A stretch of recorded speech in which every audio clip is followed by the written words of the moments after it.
everybody! Have you heard about the Drunken Peasants Patreon? It helps support the show while getting you some cool perks. Check it out! For $1 per month, you get to use our exclusive fan chat that appears at the bottom of the screen on every episode. For $5 per month, you get 2 new private shows, including Actual Mania, as well as our back catalog of private shows, plus all lower tier perks. For $10 per month, you get all of our monthly video content. This includes multiple post shows, our monthly reviews, our back catalog of all that content, plus all lower tier perks. For $15 per month, your name will appear in the ending credits of each DP episode, plus all lower tier perks. For $25 per month, you get to take part in our monthly booking committee hangout to help us book our Patreon content for that month, plus all lower tier perks. For $33 per month, you get an exclusive piece of DP merch each month, plus all lower tier perks. For $50 per month, you appear in the opening credits for each DP episode, plus all lower tier perks. For $100 per month, you get to join us as a guest on an episode of the Drunken Peasants podcast. Plus, you guessed it, all lower tier perks. Visit patreon.com/DP now to become a patron of the Drunken Peasants podcast.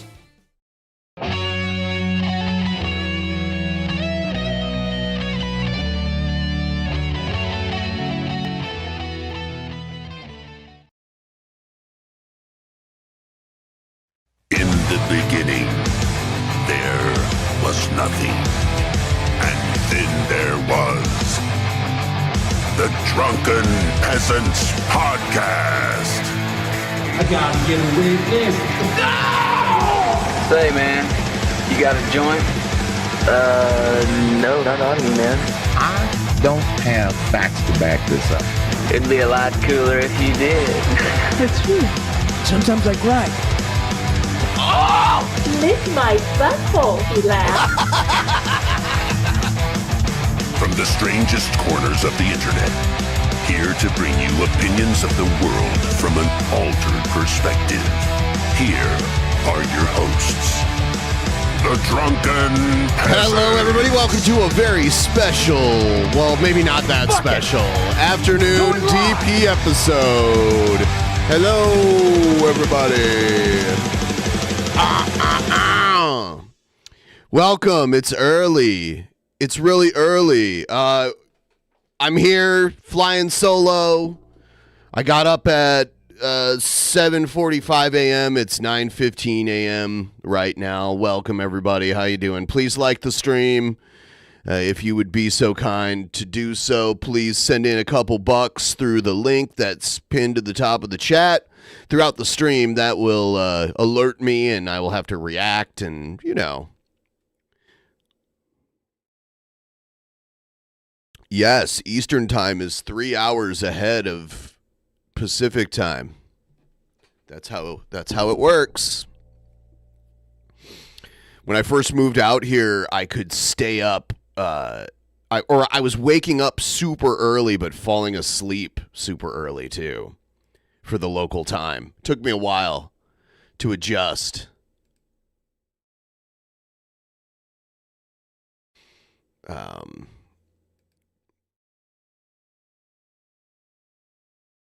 Yeah. So,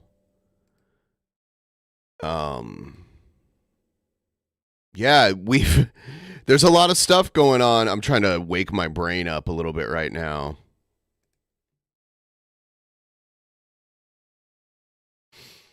Let's check out Antagonism here and see what's going on in the world of the antagonisms. Actually, no, let's do the Manatee thing first. Let's do that. Individual situation. Check out the beautiful asshole. The individual Brett Keane segment situation. All right.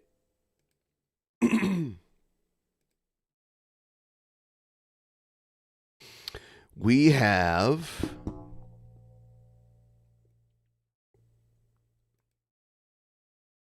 Brett Keane talking about the scary movie that gave him nightmares. Hello, ladies and gentlemen. My name is Brett Keane. And of course, he's not really going to talk about the movie. It's going to fit into something about how like atheists are evil and God is real or whatever. It's along those lines. When I was growing up, I didn't find very many horror flicks or the horror genre scary whatsoever. The only flick that I could think of that made me piss my pants and hide under my bed like a little girl was The Exorcist whenever I was a child. But there is a modern day movie. Whenever I was a child, whenever. That we're going to talk about that I'm showing on the screen that scared the piss out of me. I mean, did it also scare the shit out of you? Nightmares. I was having lucid nightmares of it. Lucid nightmares? I don't think that's a thing, because usually like a lucid dream is a dream where you realize you're dreaming and you're in control of what happens in the dream. Isn't that what so I don't think you could have a lucid nightmare. But I don't know. Correct me if I'm wrong. Freaked me out and made me change my thoughts on how I perceive reality. That's how fucking impactful this movie was, ladies and gentlemen. Oof, rough. Well, before I get into that, growing up, I watched everything from Hellraiser to Nightmare on Elm Street to Megadeth and Metallica. He always finds a way to bring up Megadeth and Metallica. I know he's probably not going to, but that's, you know. Jason Voorhees of Crystal Lake, you know, the disfigured kid that got drowned and then comes back in a hockey mask with a machete and, you know, tears people up. To me, Jason was a predictable character. You just knew everything that was going to happen next. You knew he was around the corner. Freddy Krueger offered humor, though. He always cracked jokes, and he did creative ways of killing, which made him a fascinating figure to watch. To me, watching Freddy Krueger was like watching Bruce Campbell from The Evil Dead. It wasn't scary, but it was actually, there was some humor to it and creativity. You felt like there was some substance actually involved along with humor. I guess you could call it horror comedy, I suppose, without the horror. Well, what was it about this movie, though? Well, the movie starts out pretty typical. It's, if you've ever seen a zombie movie, then you've seen them all, right? Humans go rabid, they go crazy, they want to eat flesh, and sometimes they want to eat brains if they can find any on the planet Earth. Sometimes his mumbles just kind of fall together. They run together for me. And I'm like, where is he going with this? He's always very unclear about what his point is. Like, what's the point? And people are getting on their telephones, and there's a strange frequency. By the way, he's doing the same thing where it's a GIF of his face moving with a fake microphone in front of it. I don't know why he keeps doing this. Just don't show an image of yourself. If you're not willing to actually get on camera and do this, then just don't take up any space on the screen. And by the way, you don't need the giant God TV radio taking up like the top fifth of your screen. You don't need that.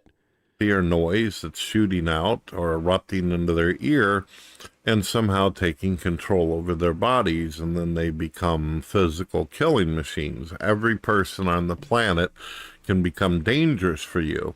Well, this doesn't really bother me, because when I look at people who are using their cell phones all the time, including my own family members, I immediately start thinking zombie. So, like, he mentioned his family, so now if you talk about that, you're, like, attacking them. Because they completely zone out. They're incapable of having a conversation, and they're pretty much, they could be in the middle of traffic and, you know, be completely distracted by whatever is going on their latest app on their phone or Facebook or whatever's going on.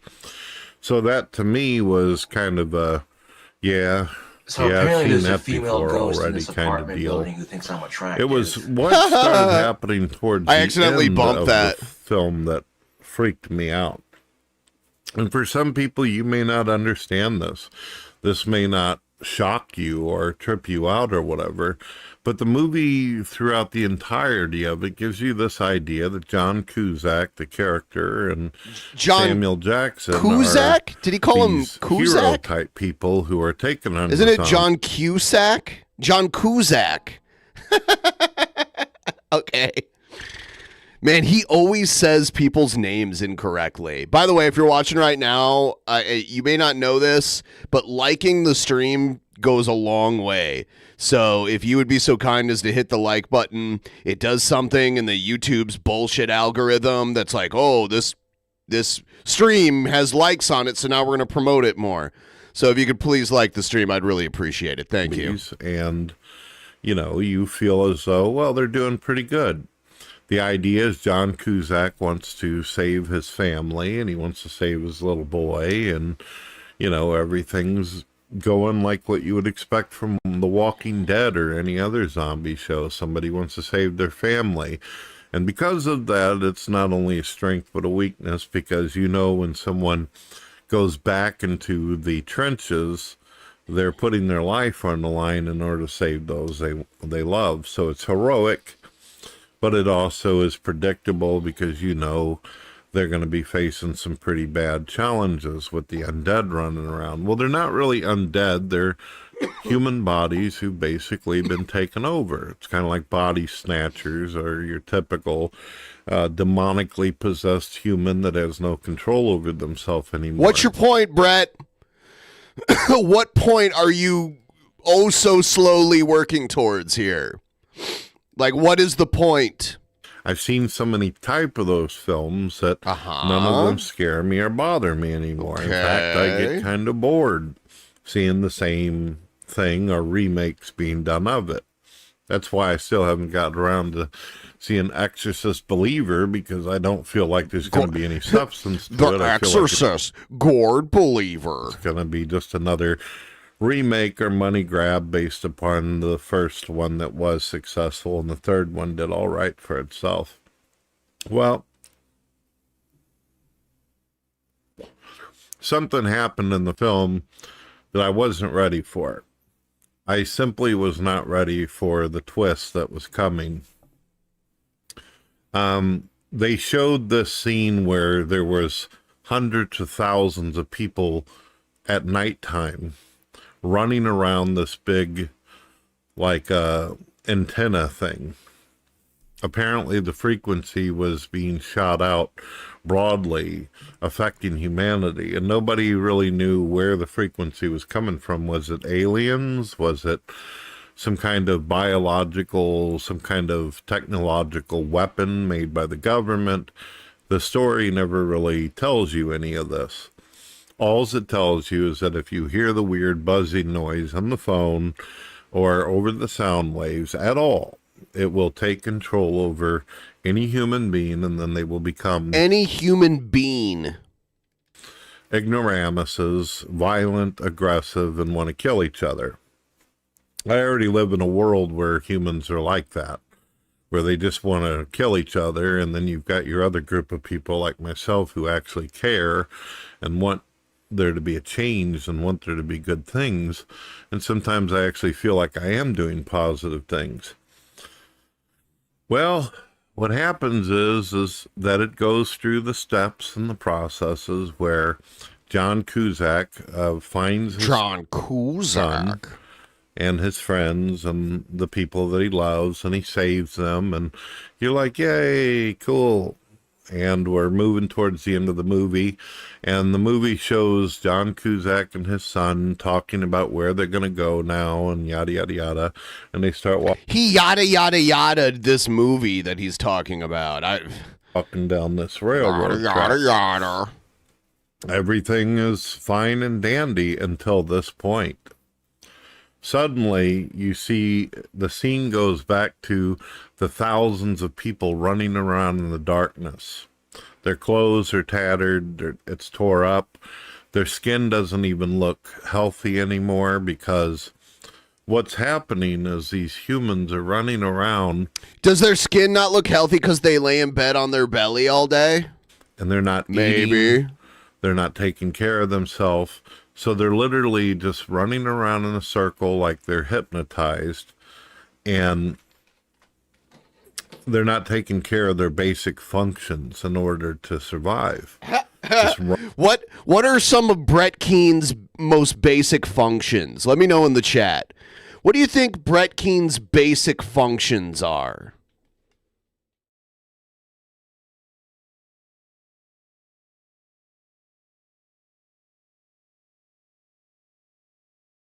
Is lying one of them? Is backstabbing one of them? You let me know what you think. Running in a circle in the darkness forever and ever and ever until basically their bodies fall apart and they can't handle it anymore and they die. Well, we just got done seeing a scene where John Cusack saves his kid and his loved ones, but then the scene goes back to the people who are running around in the darkness. And it does a close-up of, you could see these people flopping up and down. They're not running like normal people. They're running like, you know, they don't even have legs anymore, as though they're just kind of jitter, like the frame rate's really cut. They're just running as fast as they can in a circle, going nowhere. And when you zoom in on the humans who are doing this, suddenly you notice in the middle of them, John Cusack's character, the guy who was the hero throughout the entire show. All the people that we thought were succeeding and accomplishing and going somewhere with their life were running alongside him in the darkness. All of them having dead eyes, their skin... What's the point? Pale white, because they haven't been taking care of themselves. They haven't been taking care of themselves like I have. Look at me. I'm the pinnacle of human health. Look at me. I'm amazing. And I realized at this point that the frequency, the algorithm that attacked their brain, made it to where they believed that they were still alive inside their mind. But their bodies were doing something totally different. It's as if they were in a dream, but their eyes were wide open. And John Cusack, what you realize at this point is that all the men, women, and children, infants, toddlers, I believe when you say men, women, and children, the children part includes infants and toddlers. So, I just want to say... living creature in the world lost. That we were all zombies. There wasn't no heroes. There wasn't no bad guys. You don't have to, like, keep listing the same shit over and over again as if you're making several points. There wasn't nothing. There was just people running in a circle forever and ever. What you're looking at right now behind the fake microphone is not even a recent image of Brett. Brett went back to one of his videos from like 10 to 15 years ago and turned a few seconds of that into a looping GIF. This is an old video of Brett when he dyed his hair black and wore some, but you can see the roots because he was never like, if you have like almost white gray hair and you want to dye it, you have to like dye it, you know, every 2 to 3 weeks because your roots are going to grow out and it's just going to look worse than it did if you just kept it full on gray. In the darkness, there was a forest backdrop, and then there was that one satellite that just kept on repeating that noise over. But yeah, the point I was trying to make, I'm a little tired and a little high. This is not even a recent image of Brett Keane. This is old. This is a GIF he took from one of his old videos because he doesn't want to show himself. It's sad. People would click on his video and be like, ooh, this is sad. I don't want to watch this. Over that buzzing sound while they're just running around like a moth into a flame. Jay Leno is younger than me? What the hell? How did that happen? And you can see the heroes of the movie, the people that you assume the entire time were making impact and accomplishing and saving their loved ones. They weren't saving anything. All this was going on in their mind. They believed that they were actually living a real life. But the reality was that their physical bodies had succumbed to the noise. And that scared the hell out of me. It was so weird because they all looked like puppets and dolls when they were running. They weren't people anymore. No, the mouth movements are not close, and that's why he puts a picture of a fake microphone over it. You're falling for the illusion right now. They are not close, and there's a seam in it too. This is not AI. Brett does not use AI. He went to one of his old videos from 10 to 15 years ago and clipped out like 30 seconds of it and looped it and then took a microphone and covered his mouth. You can't even see his mouth movements. You can see like the sides of his face. Their dreams and their ambitions and the things that they wanted were all in their mind, and they never would know because they were disconnected from their body at this point. That's why he puts the fake microphone there, so that you can at least imagine that it's actually him talking. He looks so bad now that he just doesn't want to show himself. That's just the fact. It's as if their soul was in a different place, but their body... Because this is just lame. Become a machine. And you could just hear him going... What? We can hear you doing that, just trying to do simple action. Like this. That's how they were breathing when they were running around. It terrified me because it made me wonder, is that the way humanity is? Is that what we've become? Just a bunch of mindless zombies running around in a circle in the darkness, going nowhere with no direction. But inside of our minds, we delude ourselves to believe that something good is actually happening. It's as if we feed ourselves crackers and don't even realize we're in a cell. It's like our own private hell. It's like the only way that we can deal with the fact that we're all dead and we're all nothing more than machines running around is that we have to make believe inside of our heads that everything's okay, that we've done everything that we wanted. Now he's making this weird connection from this movie to us now, and now he's going to try to shoehorn God into it.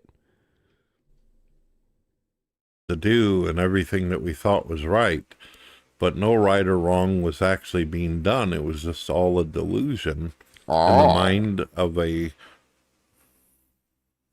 disconnected person. Sometimes when I'm out in public and I see people using their cell phones, or I'm walking around in public stores, a lot of people seem to me as though they're exactly that way. There's no real ambition, there's no intuition, there's no dreams being accomplished in reality. It's just people running around like dogs after their own tails, going nowhere. And it scared me because I wondered to myself, is that what I'm doing? Am I just running around in a circle? My body's just waiting to fall apart, waiting to die because... Yeah, that's already happened. Well, I mean, you haven't died yet, but your body has fallen apart. Film a video of you running for 2 minutes without stopping, Brett. It doesn't even have to be a sprint, just like a good, like, medium jog. Can you do that? Like, start a timer and then, like, run for 2 minutes without stopping. Can you do it? Or better yet, I want a video of you standing for 5 minutes. Just standing. I want a video of you standing on both feet for 5 minutes, nonstop, with nothing, like, no, you're not holding on to anything. No using your hands to hold yourself up. I want it. Thing is actually taking care of it, and everything that I feel is good or think is good or right, or any love that I'm experiencing is all in my mind that I made up for myself. That the people that are in my mind are not actually real, but figments of my imagination. It's scary when you think about it. I mean, you just got to watch the movie when you see these people. I do want to put this out there. I did not have a pool as a kid. Unless you count one of those like little kiddie pools, you know, the ones that are like 1.5 feet deep or whatever. You know, I had one of those. I didn't have like a real pool that you can swim in. It was like a little kid pool. People running like that. It's Well, if your pool's the Maumee River, then I don't know. There might be some pollution going on there, because I used to be able to smell the Maumee River. You know, just by being near it. It was a stinky river. It's scary, but I think one of the other things that's scary about it is it kind of is poetic, because it almost feels like it's describing the reality that we all are in, that we live in our own heads. We live in the past of what could have been, and we never actually move forward. We delude ourselves into believing that we're progressive and that we're doing great things, but it's only in our head do we think that. And a lot of us get very angry if someone wakes us from our sleep and assures us that we're not appreciated for anything because we haven't actually done anything. You see what I mean? It's just freaky. It's freaky, but it scratches at reality a little bit too. I don't know why, out of all the thousands of horror flicks and funny stuff and drama that I've watched, I mean, I've watched Law and Order, CSI, I've watched criminal murder movies and everything else, and none of them bothered me. None of them were like, whoa. But this one, that simple scene just kind of made me almost shit. I seen that scene. My pants. Why do you think that is, folks? Is there a scene in a movie that you didn't expect? Something happens and you're just like, whoa, that was unexpected. That was awkward. That was crazy. No. Well, tell me what you think, folks. Is that it? Okay. Weird. That's strange. Can anyone, because I don't get it, and it might just be that my brain isn't working right. Can someone explain to me what the point was? In about one sentence?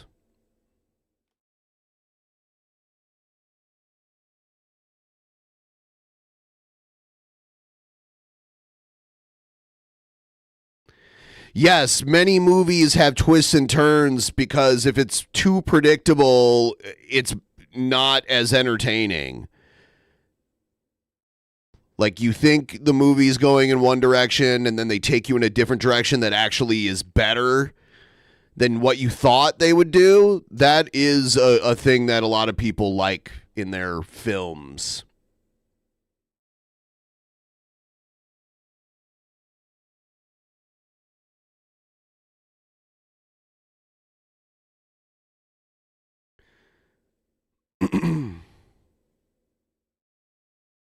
By the way, guys, I'm doing this afternoon stream in hopes that some of you who don't normally catch the show live might find it in your heart to throw us a couple dollars to help us get a little closer to that goal. I'm hoping to walk into tomorrow's Saturday show at least at 60%, because we're almost at 54%. I think we could move the chains a little bit, if you know what I'm saying.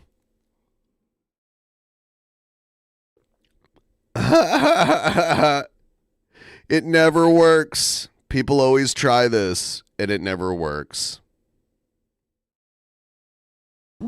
Hey, if you're broke, you're broke.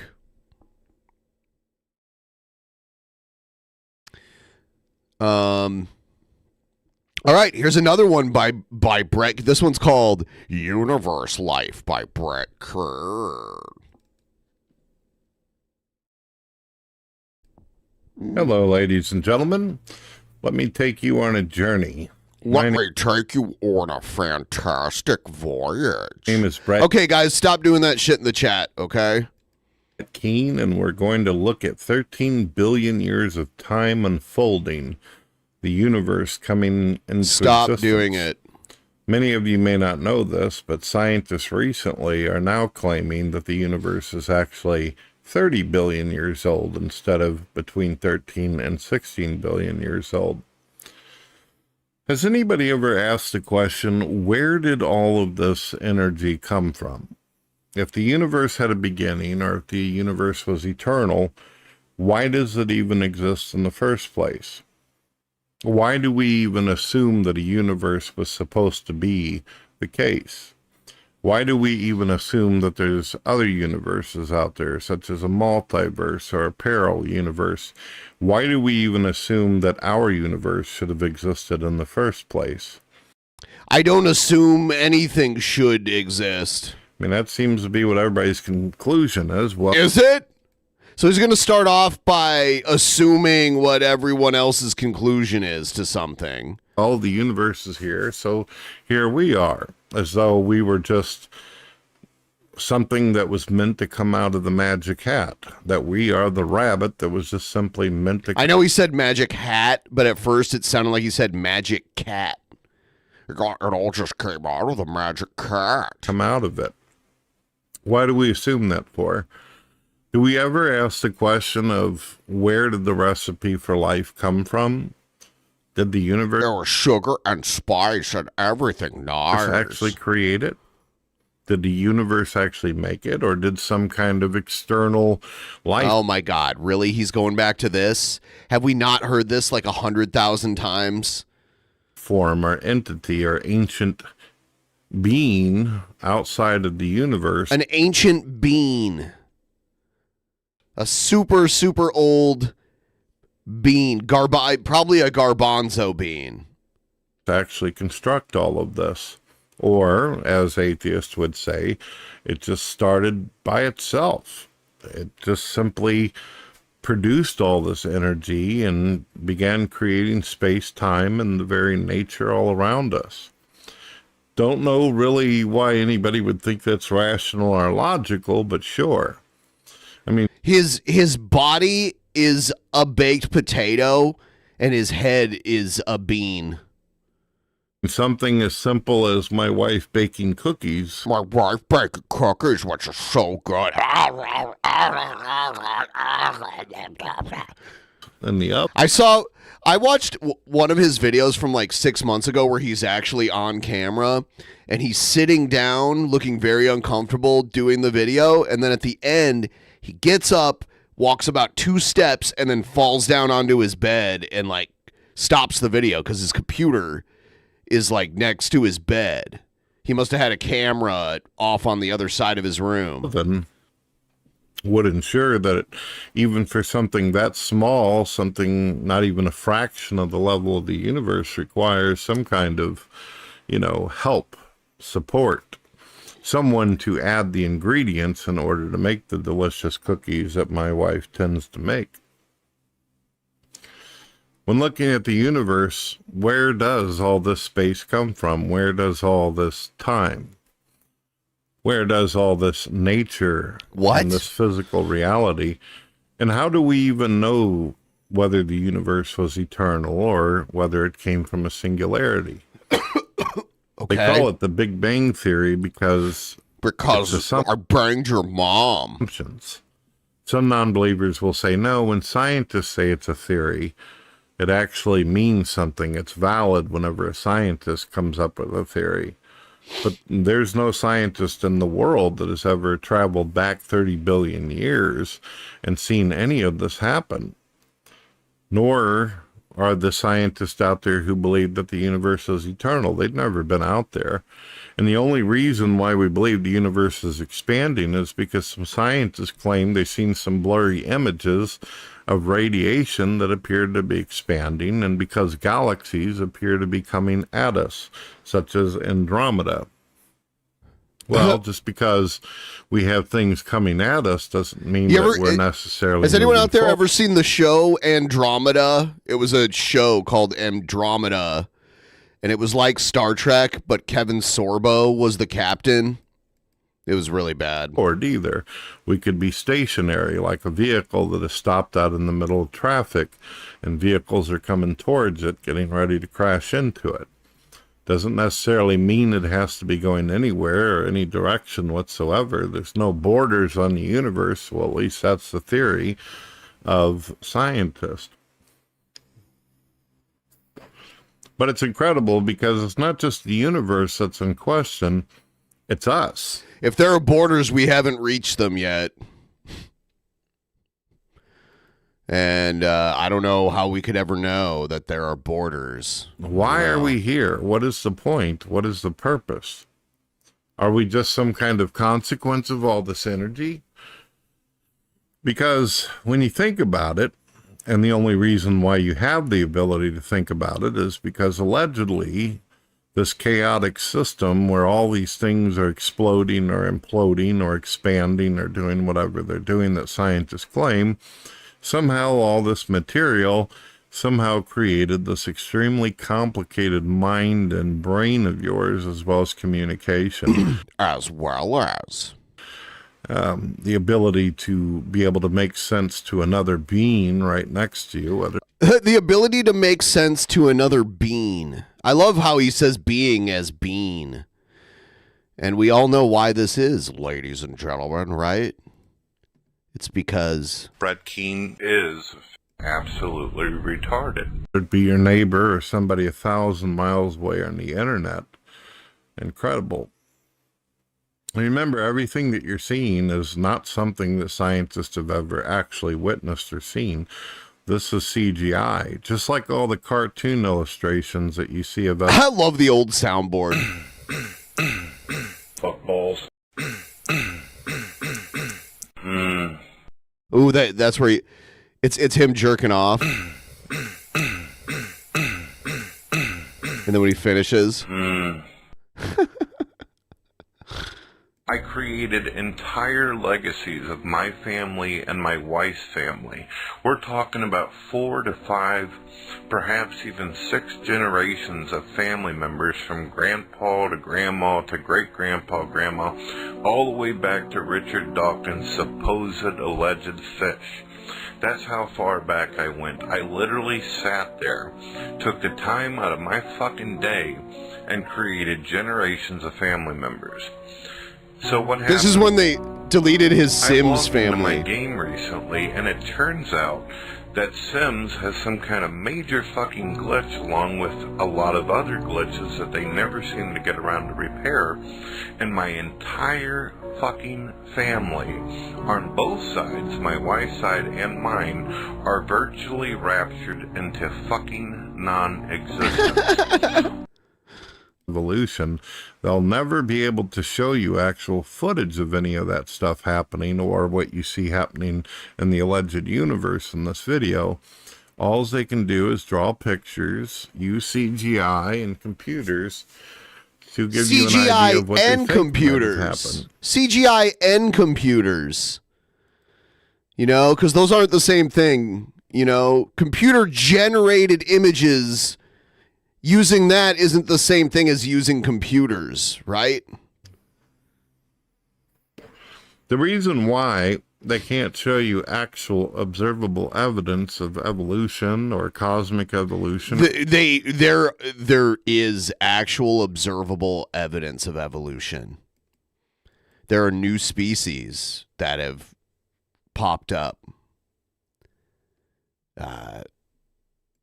It is observable. Or cosmology of what's actually happening in the universe is because, unfortunately, the universe is allegedly 200 billion light years across.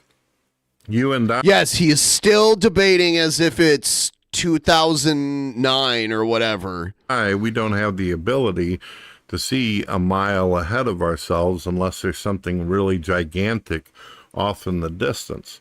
But even then, it has to at least be a mile or two away in order for us to even be able to pick it up or someone even make us aware of it. The universe, unfortunately, being as billions of years, we're quite limited. The universe is a bean of millions of years. Our grasp of reality, what we're able to see and what we're able to experience from all of it. We have no idea what all this mess of lights and all this stuff is. Mess of lights? It looks beautiful, but it's not real. Is he talking about the stuff he's showing on the screen? The mess of lights? It's a video. It's just footage that somebody made up, somebody created.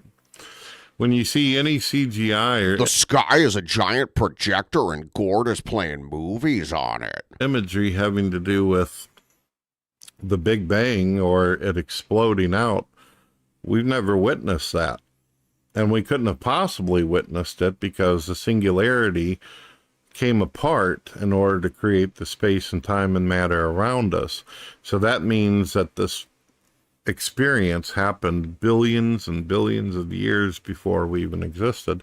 As far as we know, he's probably like a geocentrist or something. Who knows? The universe. And who knows what he even really believes. I was told by someone who actually knew him that dated his son that he doesn't go to church. He's not like a super religious guy like he claims to be online. Yeah. That was the first thing I asked about him. Could have been created instantaneously. According to scientists, the universe came into being within like a fraction. The universe came into being. And you can see how he stretches images on his screen because this star looks like a bean because it's like oval, it's ovular. Fraction of a second. You know, it's a fire bean. A fraction of a second, all this happened. There are some people out there who believe that the universe is no older than 10,000 years old. Yeah, they're crazy. Where other people are claiming it's much older. 10,000 years ago wasn't really that long ago. And the big reason why a lot of people claim that it's older is because so many things have happened and that it couldn't have possibly been done in a short period of time. No, people think that because the Bible says that humans were created like right towards the beginning of the earth being created. So they don't want to imagine an earth without humans on it for some reason. Like humans had to have always existed as long as the earth existed. So, and then they create false evidence they start with the conclusion and then create the evidence to work towards it being true. But that's one of the funny things about space and time and the universe.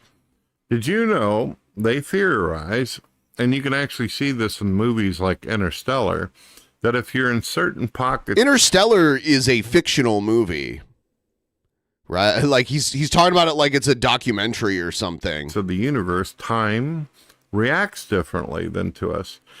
Did you know that if you were on a rocket, they say that you would actually age slower than you would on planet Earth? Sure, but we've never actually tested anything like that, so we wouldn't really know.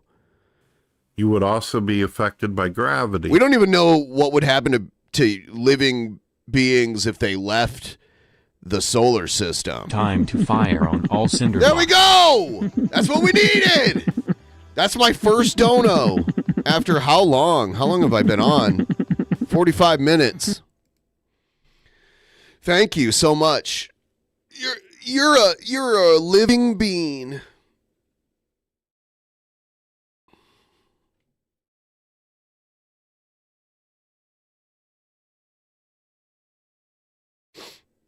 Oh yeah, the atomic. No, I mean, what would happen to like actual people? I like the time thing. Yeah, I'm talking about like just leaving the solar system. Like how that would affect the human body or like any living animal.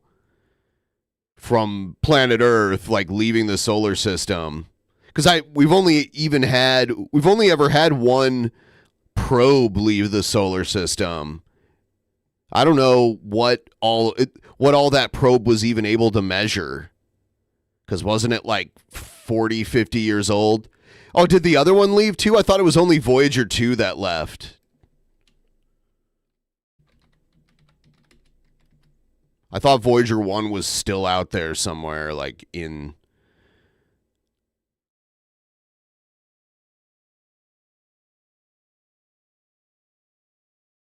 interstellar space.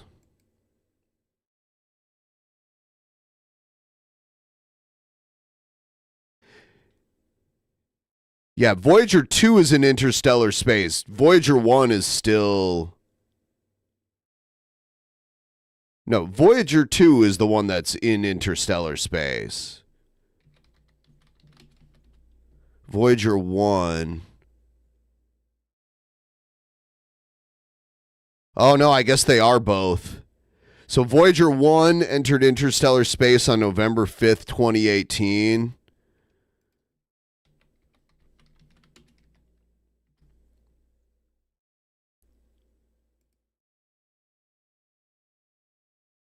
Okay, I guess they... And then Voyager 2, December 10th, 2018. Okay. I'm not sure if we still have contact with them or what's going on.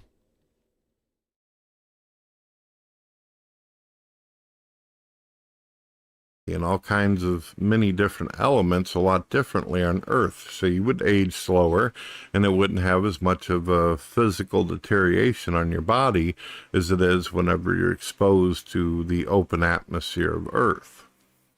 They say that if you were in a certain gap of the universe and actually went into another world, that to us, they Earth say has its 24-hour days, but on another planet, a minute could actually be a year experienced on Earth.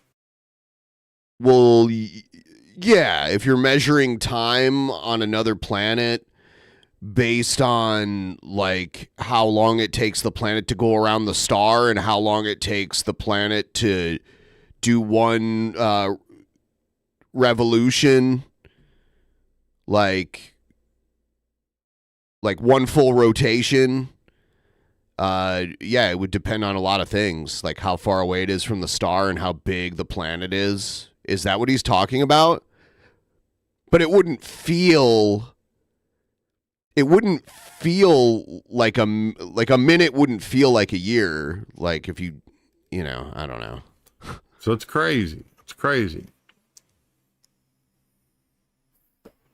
And somehow through all this weirdness and craziness, whether you believe in a God or whether you're a full-blown atheist or skeptic, somehow life just happened to have the ingredients required in order for us to exist. We just happen to be lucky enough to have all these ingredients. Yeah, he's talking about the way time is measured, not actual time. An explosion or expansion, whatever cute little scientific word you want to use. Cute. It was just there. Scientific word. For the so taking. Cute.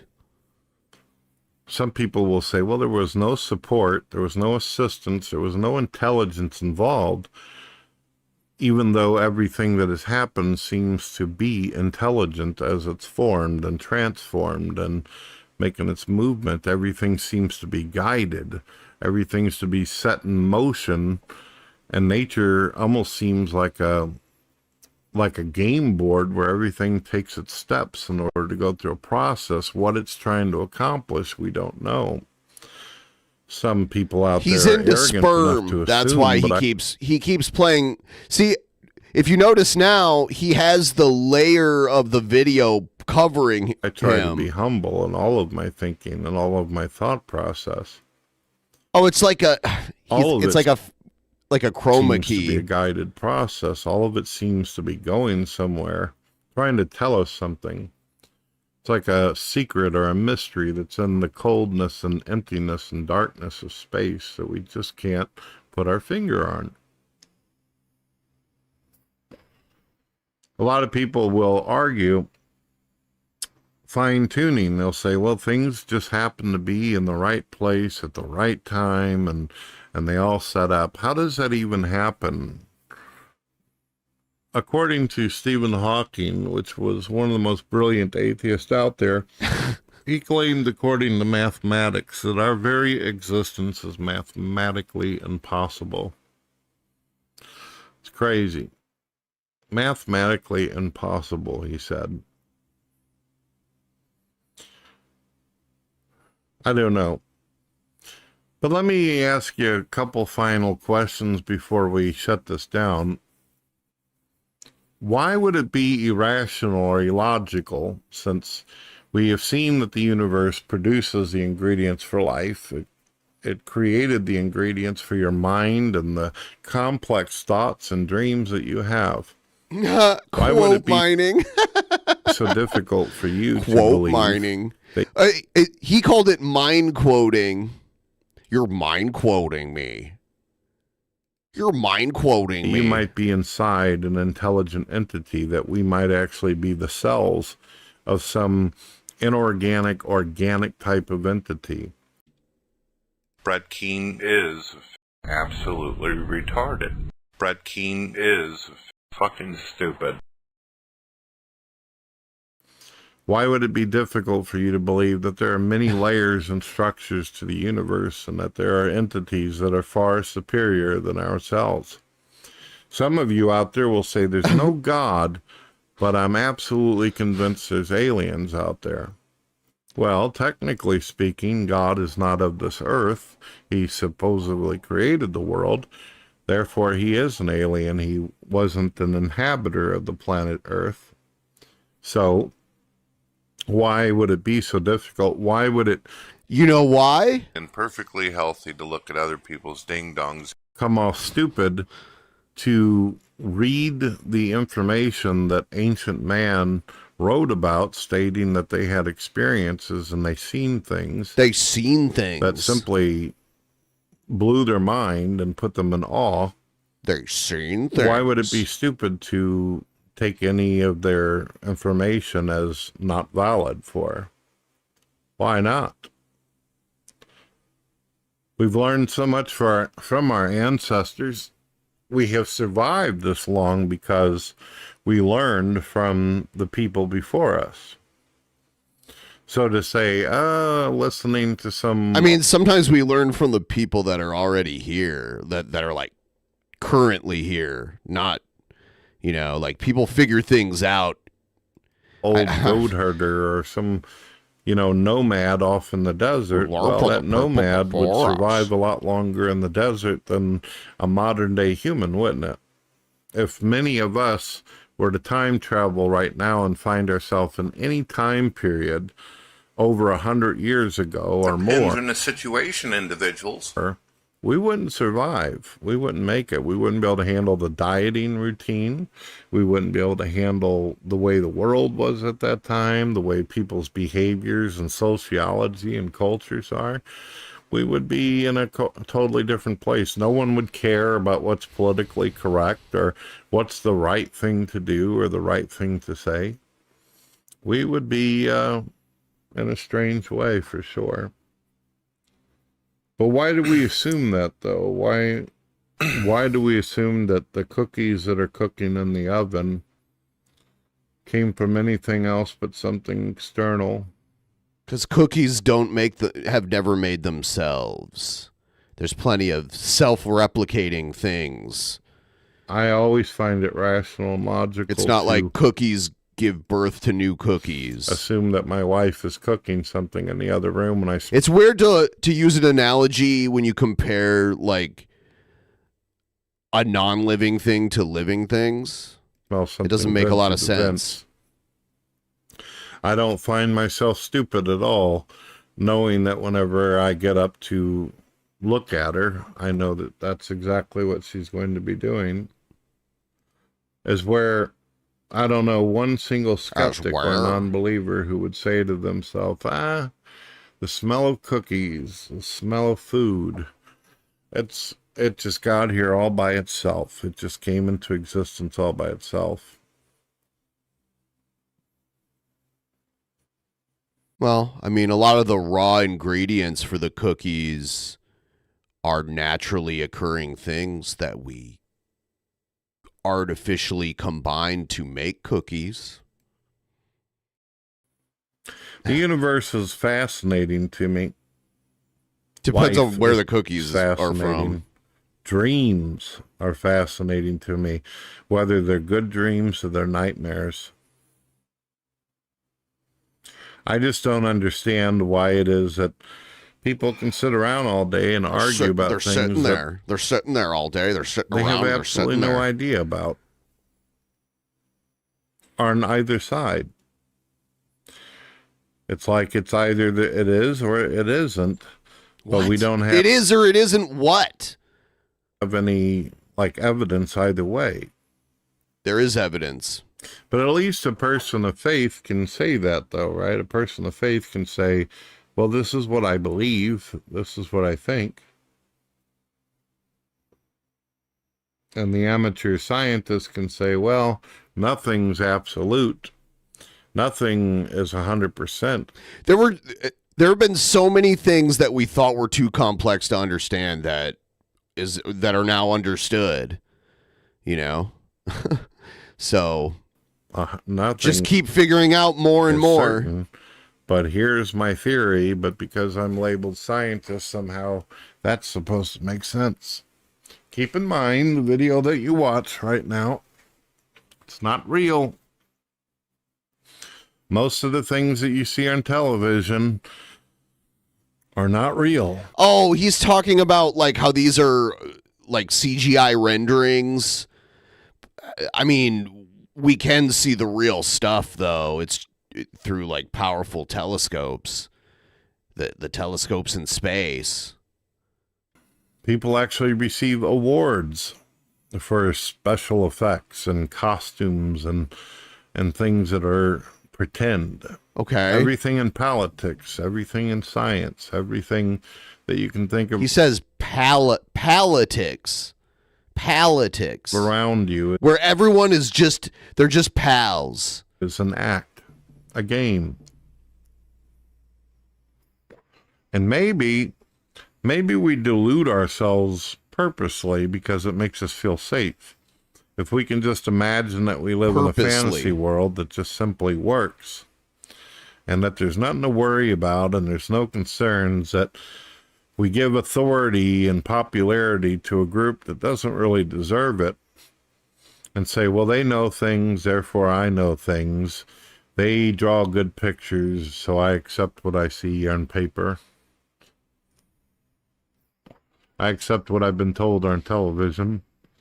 Or I accept what I'm being told by some underpaid teacher who doesn't even really want to be there in the first place or doesn't even care about my future. Blah, blah, blah, blah, blah, blah, blah, blah, blah, blah. Sure. I don't know. Maybe the best way to do things is to simply have an open heart, an open mind. To gore. Accept the miracles that happen for us. Yeah, shut up and just accept Gord. The opportunities that come our way. And remember, we were never meant to be here. And for that, no one has an answer on why the universe even exists. Okay. But we do know, in some sense, the universe is supernatural. No, we don't. If we are to believe that the universe had a beginning before space, time, and nature and matter, and then suddenly we have no reason to believe it's supernatural. All those things rose from it or came from it. That means that the process happened outside of space, time, and nature. And what does supernatural mean? How is it defined? A process, or he's made this video so many times. That happens outside of nature or beyond nature. The universe, as it is theorized, is supernatural. Well, God bless. I hope you all Well, have God a wonderful bless. day. After I all was that. feeling better today. Great. And I felt like, let's talk about one of my favorite things, life. God bless.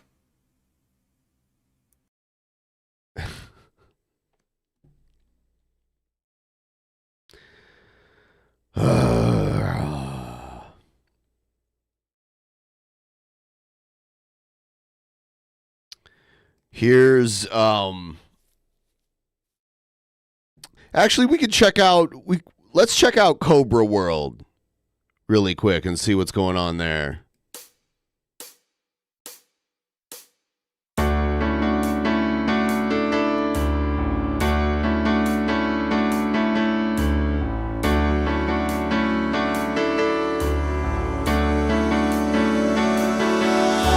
Somewhere in the world today, men have got to stand up strong, face the truth about themselves, to understand what went wrong. I know we can find a way. I know we can find a way. I know we can find. Look at her tweaking out in the background.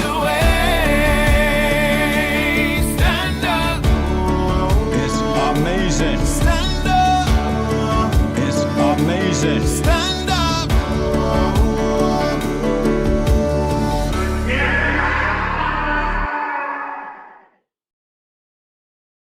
Sales a drink combo.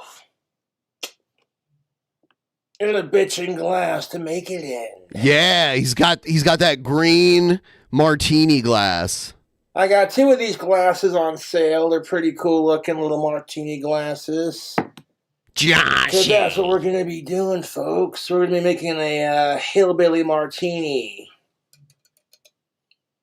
which consists of Saddle Bronc Blacktooth Brewing Company brown ale beer.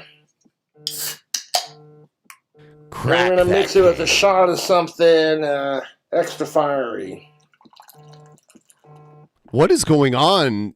Is his phone vibrating? What is that sound? Okay, it's done. I'm going to pour a shot of Old Smoky Moonshine from Tennessee. This is 100 proof, 50% alcohol by volume. This is knockoff novelty liquor store moonshine, not the actual, Of course, that shit's legal to make now, so it don't matter. I'm going to take some of our moonshine and pour a splash into the beer on top. Just a little shot of that in there, and you have. He's a mixologist. Sells a hillbilly martini. What do you think? I would say at least he doesn't put a lot of really gross shit. I have seen a few gross drink combos, but when he just mixes a couple things together, I don't know how it tastes, but at least it's not ridiculously gross, like the food and the mead. Cool Cobras. Would you drink this? A little bit spilt out, that's all right.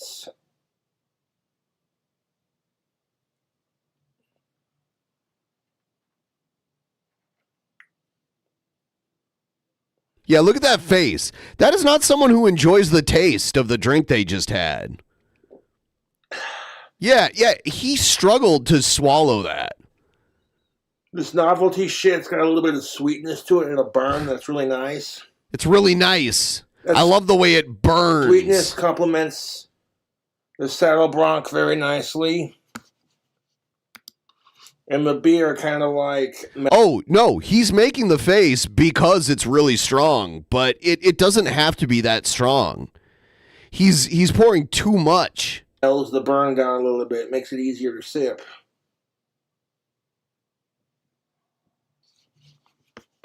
Get you some. All right, let's see what we got here.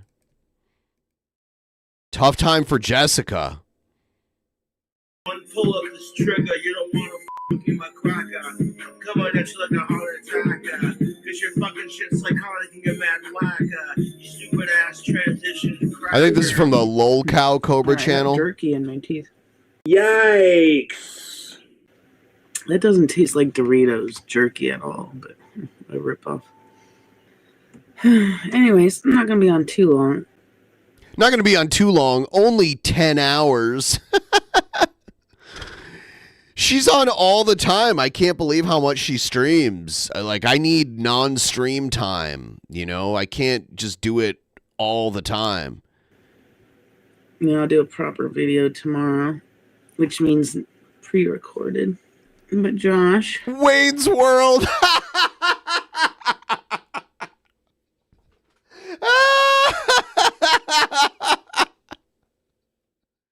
It is Wayne's World. Wayne's World. Somebody should Photoshop her head onto Mike Myers. Like Mike Myers' body. Maybe you could make Cobra Garth. You could like make his hair blonde. Like put it, that would be hilarious. If I was good at Photoshop, I'd do that.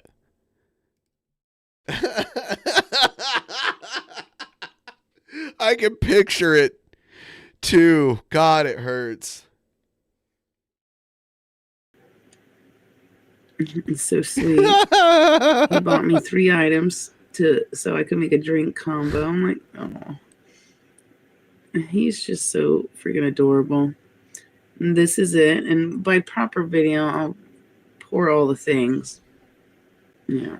In a glass. Didn't you scream at him like 3 nights in a row and get him kicked out of his apartment? Because I've already got it all in here, obviously. But it's coconut Red Bull. Oh, don't you dare fall off the table. I swear to God. It's coconut Red Bull. Oh my God. Tropical chill sickle or zickle. Chillsicle? Zickle? Arizona, which actually has juice in it. And some pine. By the way, it's afternoon. For about 21 minutes, it has been afternoon in the central time zone.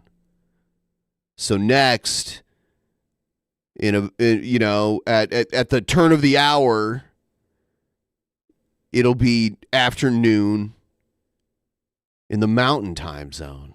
I'm counting down till it's noon my time. So, since all 3 are tropical things, I called it Tropical Storm Jessica. Because you people know how I can get when I'm drunk. I mean, not that... He took a drink and, like, spit Better it. not take an hour of my labor, boy. Yes, thank you. An hour of your labor. That's funny. If I'm in a good mood when I'm drunk, that's good. If I get blackout drunk, that's bad. And I think we know that. Yeah, Josh got me. I would say it's bad for anyone when they get blackout drunk. Even if they don't really do much of anything, it's still not a good thing. I swear, he's so sweet. He does this because he wants to do it, okay? I don't ask him. He got me four of the coconut Red Bulls, this bottle of wine, 2 of the Arizona things, and 2 bags of God, he's buying her all this shit. Lay's pickle chips. So he's a freaking sweetheart. I miss him. I miss his freaking. Well, there's no place to cry, so let's not try to cry.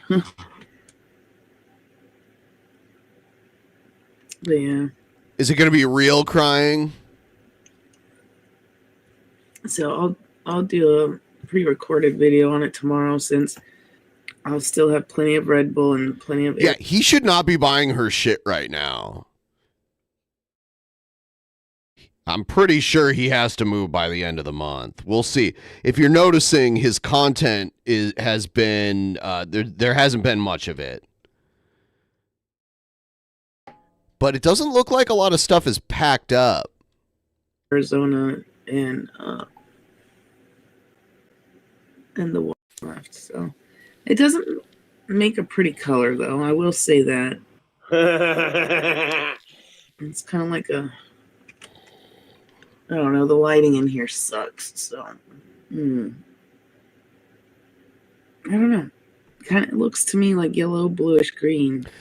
Yeah, if he didn't DoorDash, he'd have a lot more money, but I don't know. How else is he going to get stuff? Because he doesn't drive, and his bike is broken too. His bike has been broken like forever. So how is he going to get stuff? I don't know how close he lives to the nearest grocery store. He has to move. Maybe they should move him near a grocery store so he can just go there and buy food. So DoorDash is a lot of extra money, though. He should, like, if there was a place he could just walk into and just buy food. And I'll be getting my ring soon. I can't wait. After I open it up on video for me and Josh, I'll brag and show If a bike everyone. was if there's something wrong with my car, I get it fixed right away. But Cobra, I don't think his mind works that way. He does need a handler. He needs to date someone more stable than him, which I don't know what the likelihood of that is. You know? I've never had a guy buy me a piece of jewelry. So coming from Josh, it really means a lot. But yeah, I've never had a guy buy me a piece of jewelry, so coming from Josh, it really will mean a lot. And I'll only take it off when I do dishes, or if I'm showering, or if I'm like cleaning with something like abrasive, because I do not want to ruin that thing. So, and all he wants is that it looks like the picture. It's crazy that he's convinced himself that it was the trolls that got him kicked out and not her and her screaming. Like, it was all live streamed. She was like freaking out, being super loud. I'm sure it will. Like, I don't see why it wouldn't. So, man, I'm so happy to get it. I cannot wait. It honestly means a lot to me that he wanted to buy me a ring. He bought her a ring. And I'm going to buy him something too. I needed a good laugh. This is hilarious. Huh? He already knows what it is. I'm not telling nobody else, though. But he can show you guys when he gets it. So I just thought it was cute. Oh my God. I just thought it was cute for him to send me stuff to make my own drink combo. Like, he's just... Like, I don't ask him to do that. He does it because he wants to. And as long as he can afford to do it, then I don't mind. But I don't ever ask him for that kind of stuff. So everything he does is because he wants to do it. So, and it's sweet of him. Like, he really doesn't have to, but he does. That's sicko stuff. I've seriously never had a sweeter boyfriend, and it has nothing to do with whether it's alcohol. It's just the things he does for me. He's sweet. I miss that guy. Look at this fake cry.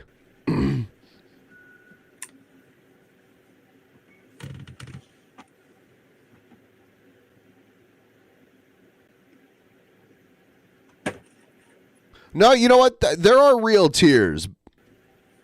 It seemed fake at first. But it's like you just screamed at him a bunch of the time that you were there.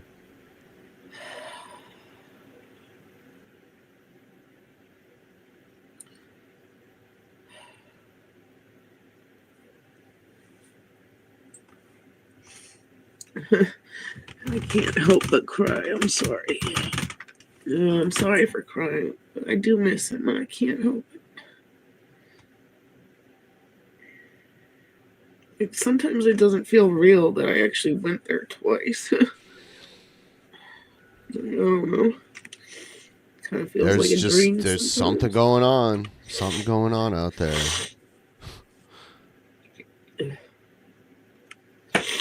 I'm so tired of being stuffed up, I swear. When your choices in life are parents at 45 or blowing Cobra, you'd cry too.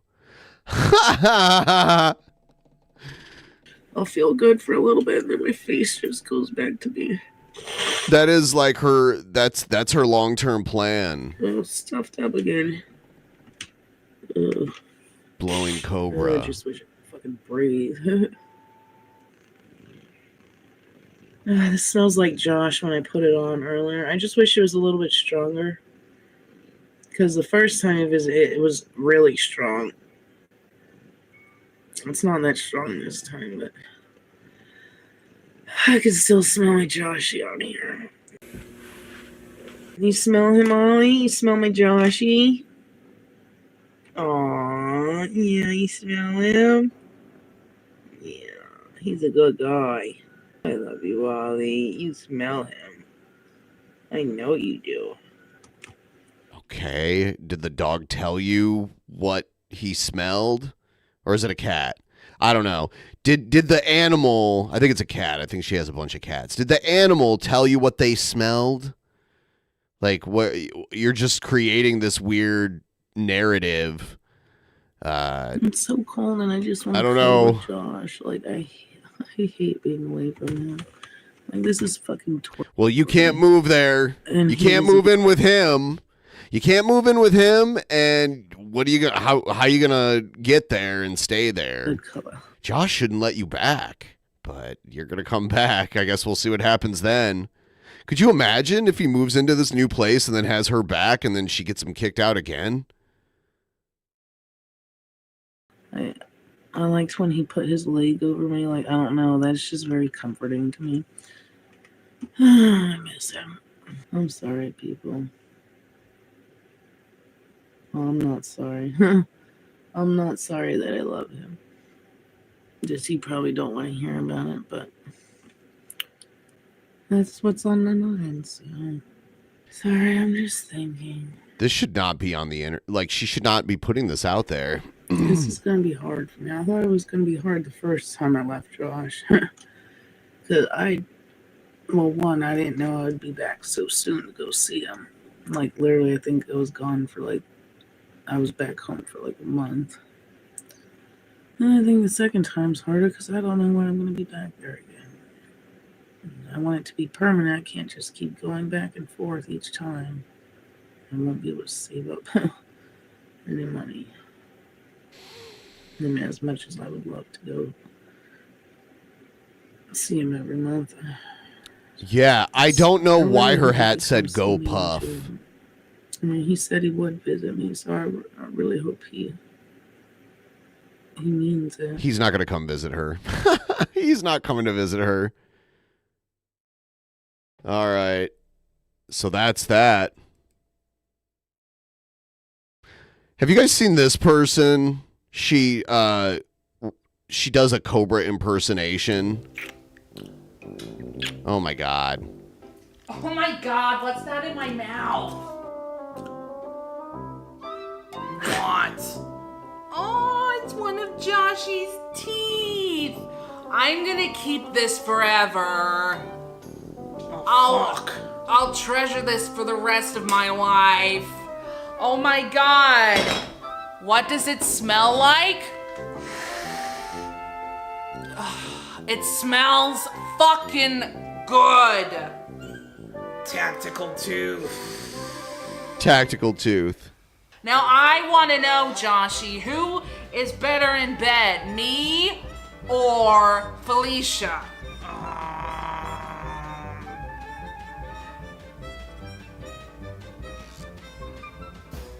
No comments. Oh, fuck, bitch. How many fucking times do I have to answer? How many fucking times do I have to answer these fucking trolls? She's turned him into a fucking Vietnam vet. The fuck are you on about? Just no, fucking ignore the comments. I can't. Stop. No, I'm not reading. I'm not touching any buttons, Josh. I'm just scrolling up. You don't gotta yell at me. If you need me to scroll up, I will scroll up. Josh, how am I yelling at you? You were just yelling at me. No, I was not. No, I wasn't. I wasn't even yelling at you, Josh. I was reading. If you need me to scroll up, I will scroll up. I can scroll up too, Josh. Ow, my fucking toe. Oh my god. Ow, fuck my toe.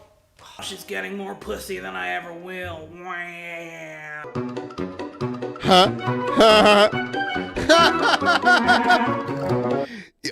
You need the background of Cobra's empty chair too, instead of this, which is out there. What the fuck does this fangirl Kate fucking want? I'm the Sharon to his Ozzy. I'm his fucking Cobra goddess. Okay? Joshy, I want you to shout my name like Ozzy shouts Sharon's name. What the fuck? You know, like when he goes, Sharon! Come on, I don't want to do that. Come on! Joshy, please. I'm not fucking doing that. Please. Joshy. Oh my god. You don't do this for me, Joshy, then I will impose another dry spell on you. God fucking damn it. Alright, I'll do it. Jessica! That's what's up. You know what? Take that, fangirl Kate, you dumb fucking bitch! I didn't fucking ban you. I never touched your redhead fucking pussy fire crotch with a 2,500 fucking foot pole. Not even a snake fucking demogorgon tremor ass would fuck that shit. I remember her saying that.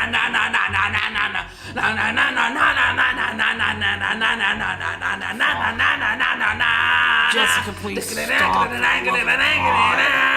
Crazy. What the fuck? I don't hate Ozzy Osbourne. If you hate Ozzy Osbourne, quite frankly, that's a deal breaker. Yeah, but you would choose me over him, Quite right? frankly. Yeah. I'm the mother of your future kids. You would choose me over Ozzy. Obviously, he will. Yeah, well, I have his name tattooed on my finger, so I think that says it all. So? I'm not gay, I'm straight. But if Ozzy Osbourne was waiting for me in bed right now, I would let him have his way with me, but only to end sickos. Well, can I at least join in? Well, maybe if you put on a red wig and pretend to be Sharon, then we can figure something out. No, I will just be myself. You just fuck me as I am. I don't need no fucking red wig. What's your favorite thing about me, Joshy?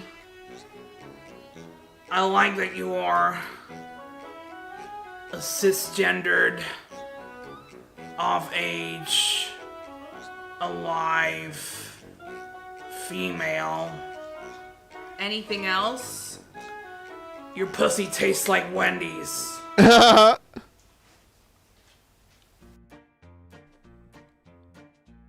pussy tastes like Wendy's.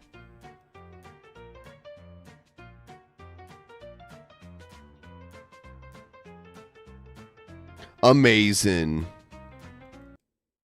Amazing. Human, alive. So we're an hour and a half in.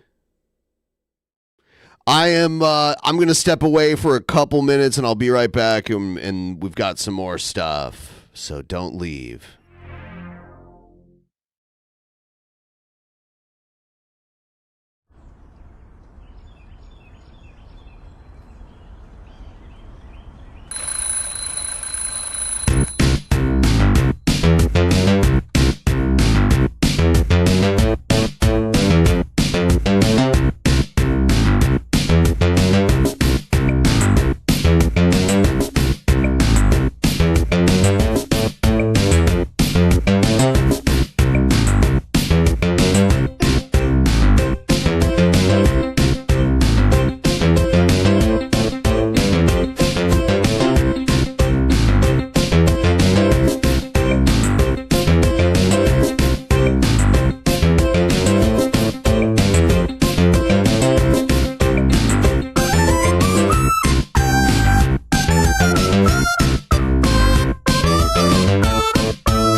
Okay, back.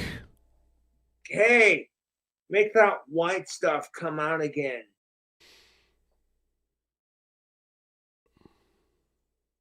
All right, here's the latest from Jared.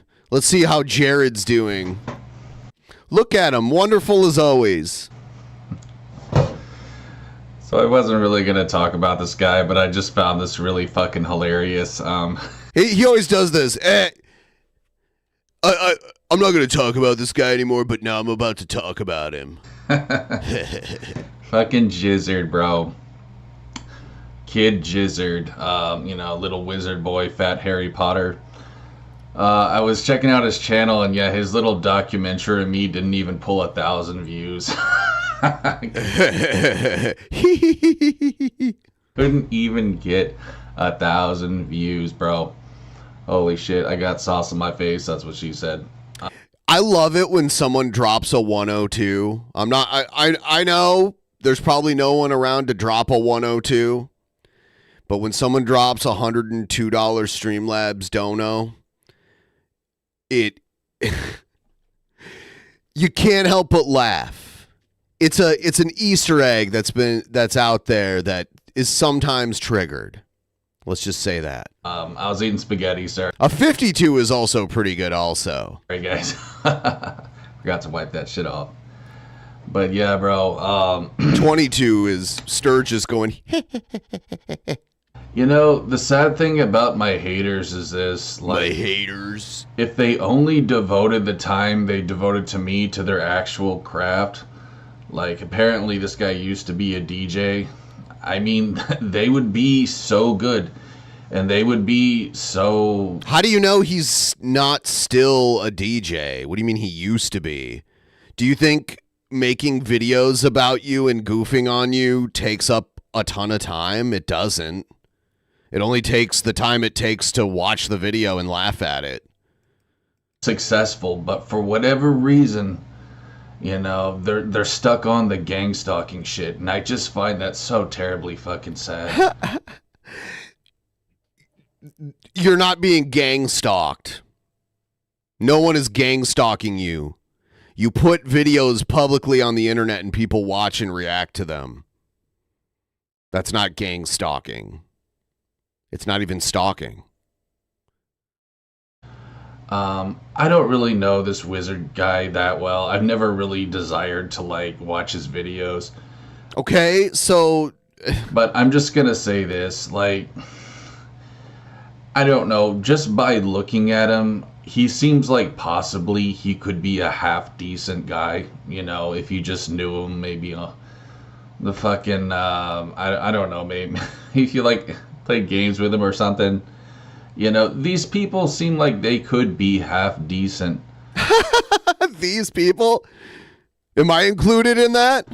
But they've got that Jezebel demon in them, bro, and it completely controls their life, And that's the thing, too, is it's really not even me that controls their life. I don't want to sound egotistical on that. You are egotistical, though. It's very strange because for how egotistical you are, you have nothing going on.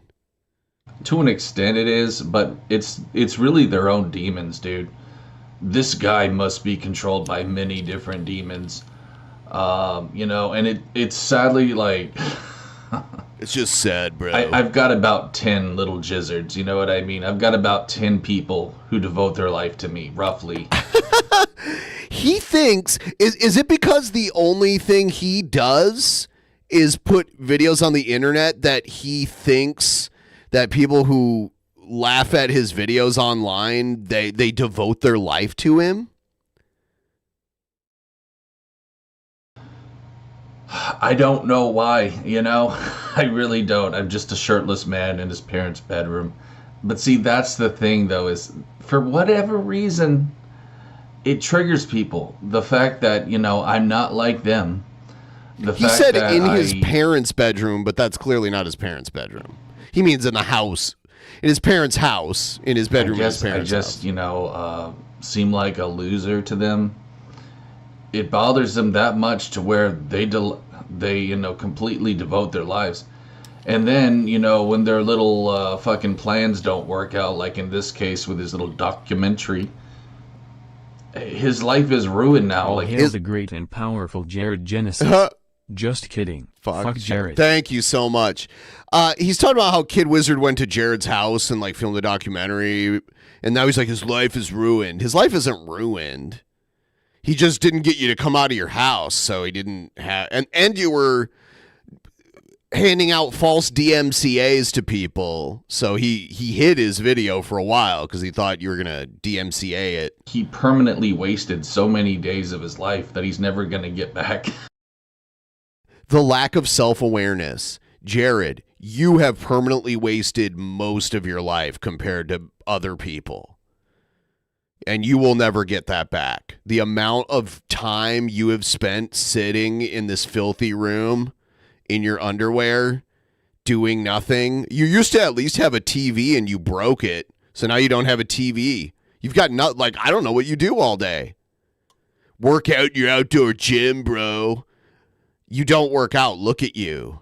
That's just, that must really, really suck for him.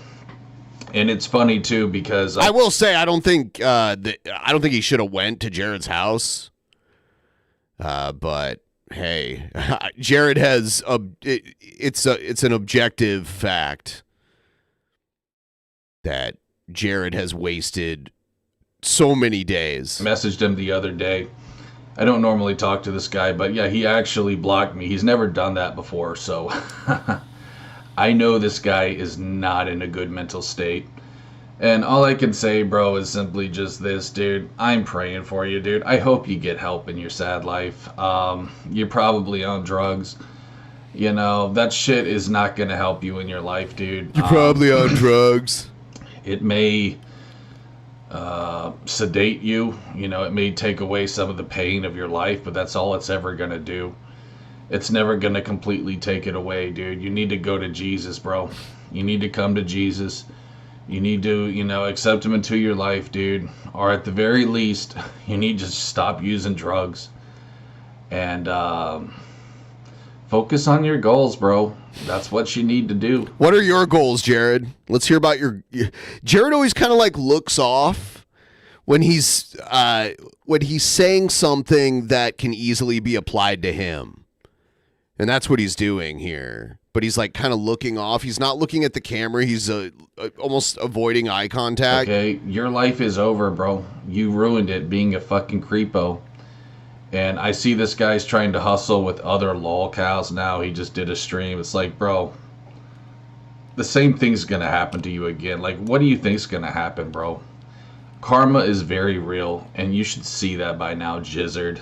By what happened to you with me. Nothing happened to him. You should see that. What does he think happened? The universe is going to pay you back in kind, bro, when you try to ruin someone's life. I think this guy, he's just a fucking giant simp, honestly. And I think he's triggered by the fact that, you know, I guess I look like some kind of predator to him. Like I'm out here trying to hurt women or, you know, underage girls or... It's because of your own statements. Whatever stupid, silly bullshit. I really don't care what these people think about me. You know, if they want to try to be internet Batman, they're just going to make themselves look like a giant goofball.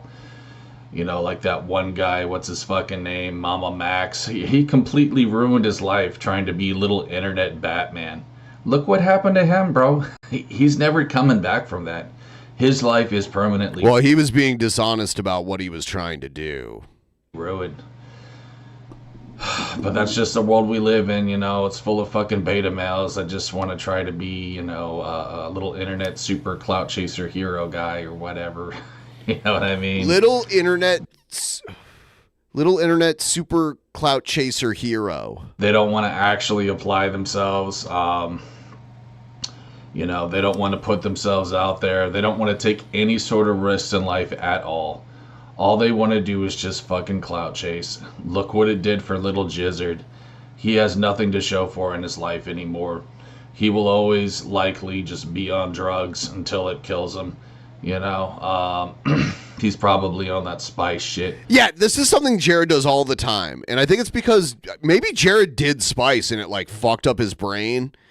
And I know that, you know, weed is illegal in Texas. So Jared has this mentality of like, oh, weed is illegal. And the only way you can get real weed is to spend a lot of money. And you got to like, the only way you can get the real good shit is like it's expensive and everything, where that's not true. And spice isn't something that's available here because no one wants it, because we can just get weed at the store. I was talking to a friend about this because there's no way he can afford good weed. You don't have a friend. No, good weed is easy. Like the weed shop that I go to, they have points, you know, that you can like earn points to get weed discounts, and then they have these huge like sales where you can get a whole ounce of pretty good weed for like $80 or so. And then like the really and that's like decent good weed, and then there's like really good weed that you can buy like and if you like the larger quantity you buy at once, the more like of a discount you can get. But spice is not a thing, Jared. Like it like 10 years ago, a lot of people that lived in states where weed was illegal did spice. I never tried it. I don't want to try it. I was like, no, I think I'll just do actual weed. Either that or Jared doesn't know what spice is, but I think maybe Jared had a personal experience with spice, and maybe that's why he projects this like onto us. No, we smoke real weed. Weed is legal where we live. There's no spice. Same with Benny Boy. I know they're all on that fucking spice, so. How do you know this? God, you're so dumb. Man, I'm telling you, bro, that shit will make you psycho, like really, bro. I can tell when they bump some of it too, because that's when they really start to like troll a lot. They'll like they'll take like a bump, and then I'll see like spice is like a synthetic weed, or it's like a synthetic cannabinoid that they used to sell in smoke shops, but it was illegal to sell as like something you smoked. So they would sell it as like incense or potpourri or something stupid like that. I don't know. It was super sketchy. I would have never fucked with that ever. I've seen videos of people freaking out on it too. So 7 troll comments on different videos, man. I think it just like really fucking, they get this god complex whenever they get high, like, you know, they're king of the internet or some shit. This guy sure as hell ain't doing bumps of spice. Like what? No king. He's a fucking loser, bro. He's a joker. Who does bumps of spice? That's what he fucking is. You need to get help, bro. Okay? You're gonna end up. Yeah, I had heard that Cobra was on spice for a while. I knew Cobra had done spice before. Up, you know, dead on the streets, dude, from drugs. You're gonna end up like my fucking cousin who died at 44, bro.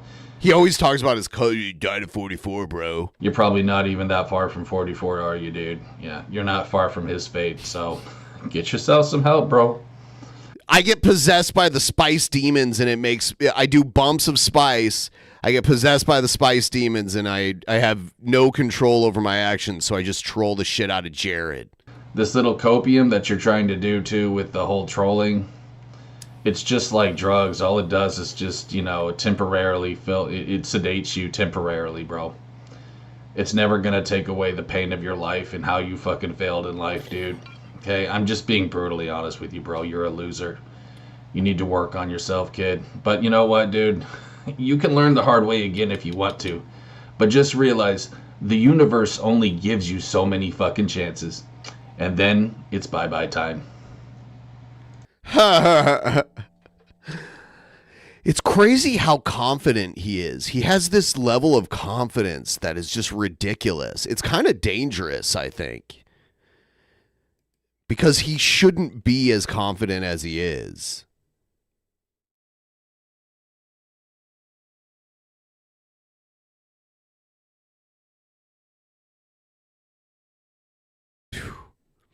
Yeah, Jared is just another level of ridiculous.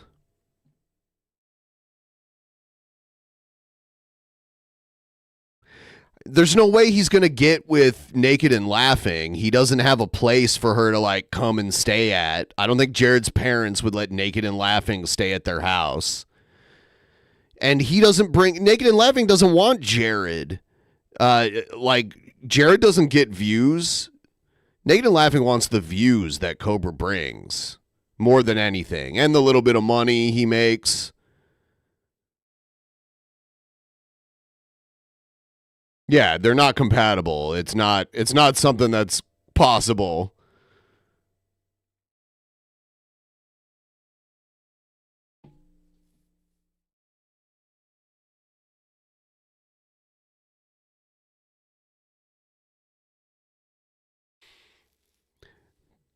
In a video many years ago, I can recall Jared talking about smoking tea and not needing to buy weed, since buying weed was only for beta males. And now it's a status symbol, like you got to be making good money to buy the real weed. If you can't, then you got to buy spice, man.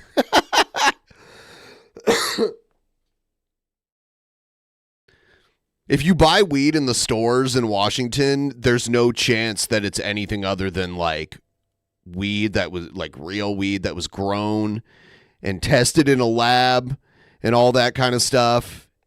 And they have to list what types of pesticides they used, if they used any, that kind of stuff.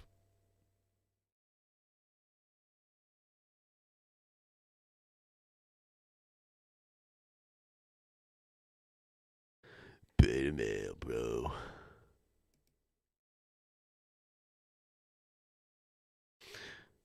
Oh, we should check out this other fine young gentleman. Essentially,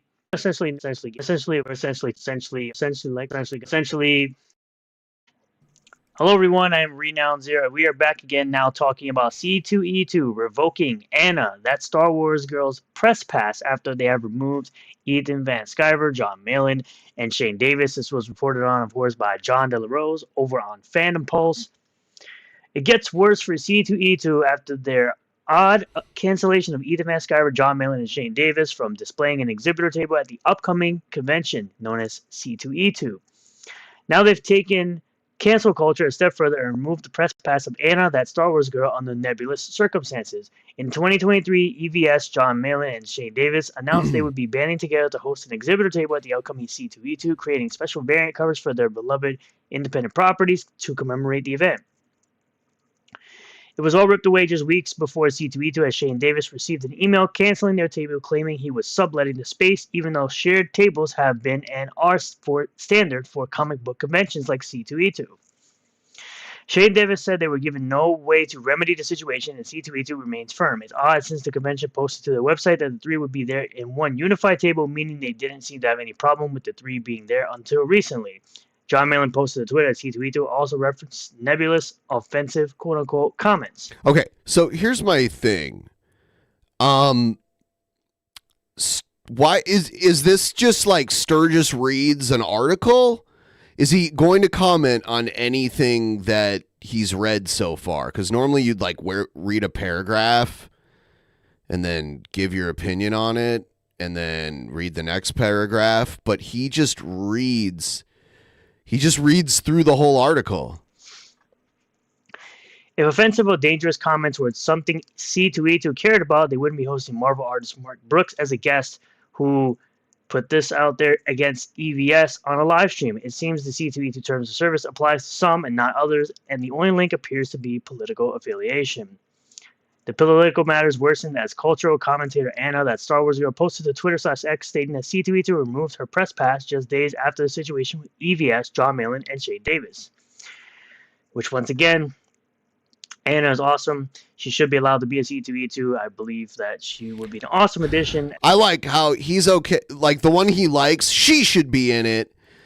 But the people he didn't like, they got kicked off too, and he hasn't said anything about that. As press for C2E2, because of the quite decently large audience that she has, almost 250,000 subscribers on YouTube. And yeah, like I said, she's pretty awesome. I've met her a couple times. I met her a couple times at the convention, bud. And she's pretty awesome. That Star Wars girl posted, got the email C2E2 canceled my press pass. It's on. Now, one of my favorite things, of course, that I've told Anna directly was that. And he's on a first name basis with her. She roasts Lofty Pixels on Flashcast. I was on a panel with that Star Wars girl once when I was on EFAP. But I'm not like, oh, I know her. I know Star her, Wars bud. girl about the reason for the banning. She posted a snippet of the email sent to her, which said, quote, C2E2 has requirements to make sure we have a wide range of diverse outlets, both local and national, attending the event each year. Since she had the press pass and it was revoked, it appears as if C2E2 is claiming that Star Wars girl is somehow not diverse enough for their convention. She further stated in reply to That Umbrella Guy, they had previously approved it, then put it under a review when they found out I was friends with John, Shane, and Ethan. Total BS. I agree. With so many people targeted that have similar associations and yet embattled and controversial leftists like Mark Brooks still being on the guest list for a C2E2, it's appearing more and more like the convention is targeting people based on politics rather than upholding any. I love the whole Twitch face thing that he did where he was like, go fuck yourself. Actual standards for the convention. Now, if anybody that watches Anna the Star Wars Girl, she's not political at all on her channel. She's never really put out any type of political affiliation out into the ether as far as I'm aware. Smoking spice. So I don't know how they could actually make a decision based on any politics because she really doesn't talk about them like that. She really just is a pop culture channel and she really, really loves Star Wars. She talks about, her love for Star Wars. She does like this whole painting thing of people's eyes, which is really nice. She has paintings for sale. She does cosplay calendars on the side as, ways for her to make money. That's her thing. It's a cool thing.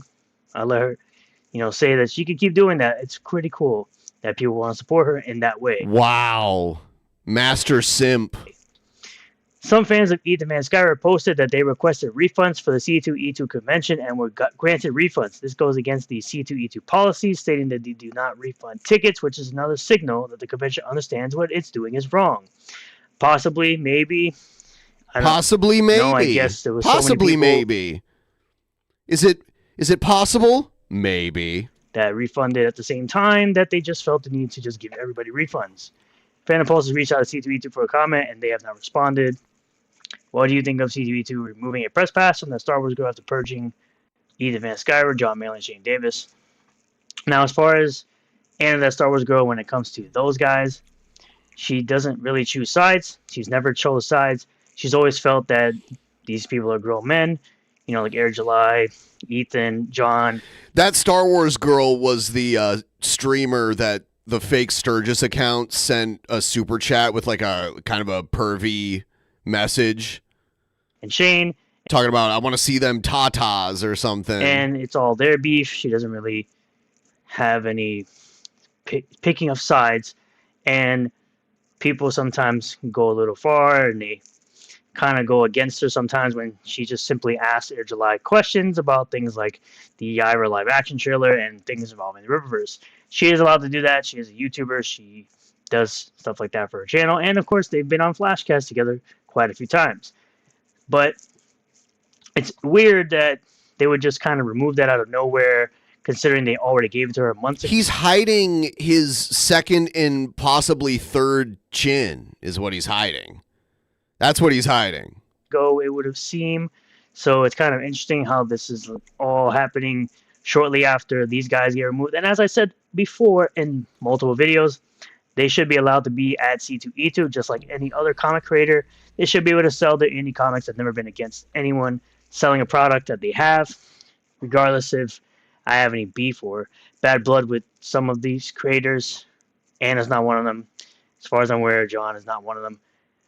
Shane, I've been kind of going back and forth with a little bit, and EVS, obviously. My hate for him runs a little deep. But that's because you used to buy his stuff, and now you're butthurt that he doesn't walk in lockstep with everything Eric July does, like you, because you're a cultist. That's a personal issue for me, and the fact that I do agree that he should be working on his stuff rather than drama farming and drama streaming. But again, that's his YouTube channel. He can do whatever he wants.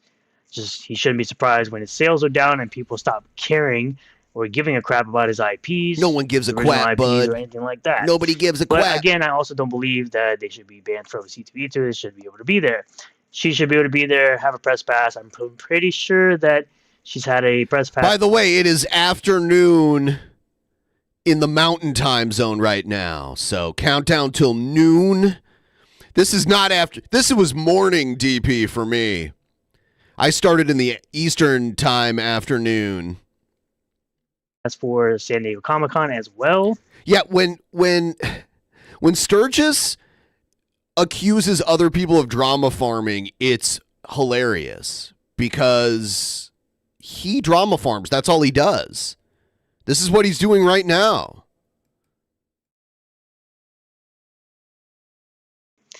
And she's been to other conventions like Anime Matsuri and MegaCon and things like that under, passes like that before. So I don't see the problem as to why they would remove a pass from her for this.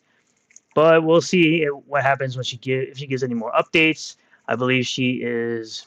I get a pass to Emerald City Comic-Con, and I went and took some video that I'm going to have to start working on soon because it was like a month ago. But yeah, I go there to make a video to show everyone the stuff that I got there, and I'm going to put it out eventually here. Just got to edit everything together. Making sure that Shane is officially not being able to attend the con. So she's kind of waiting to release the rest of the email that she received from C2E2. But as the updates come out, as I said, I will be keeping you all posted. And I think this is absolute complete BS. And I don't believe that she should have been removed or had her pass revoked. Thank you all for checking out this video. I really do appreciate all the new subscribers, returning subscribers, new viewers, returning viewers. Blah, blah, blah, blah, blah, blah, blah.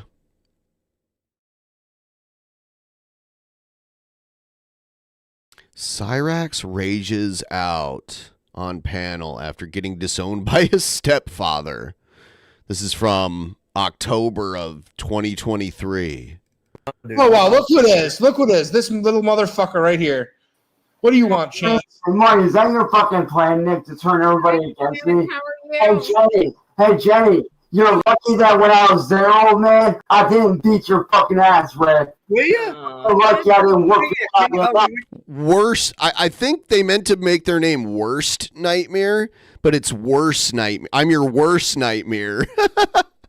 It's worse than whatever other nightmares you've had, but it's not quite your worst nightmare. Anyway. You were there. We'll bring him back down. Bring him back down, boy. Shut your bitch ass up, old man. You want to joke? Watching on there, you fucking loser ass shit. You're lucky that when we were there, I didn't beat your goddamn ass. Because you never seen me would have done it, boy. Please, you're nothing but a piece of shit talk. That's all you do is talk shit like a bitch. You're all talking nobody, bitch. You're all talking nobody. World's worst son. Fuck, boy.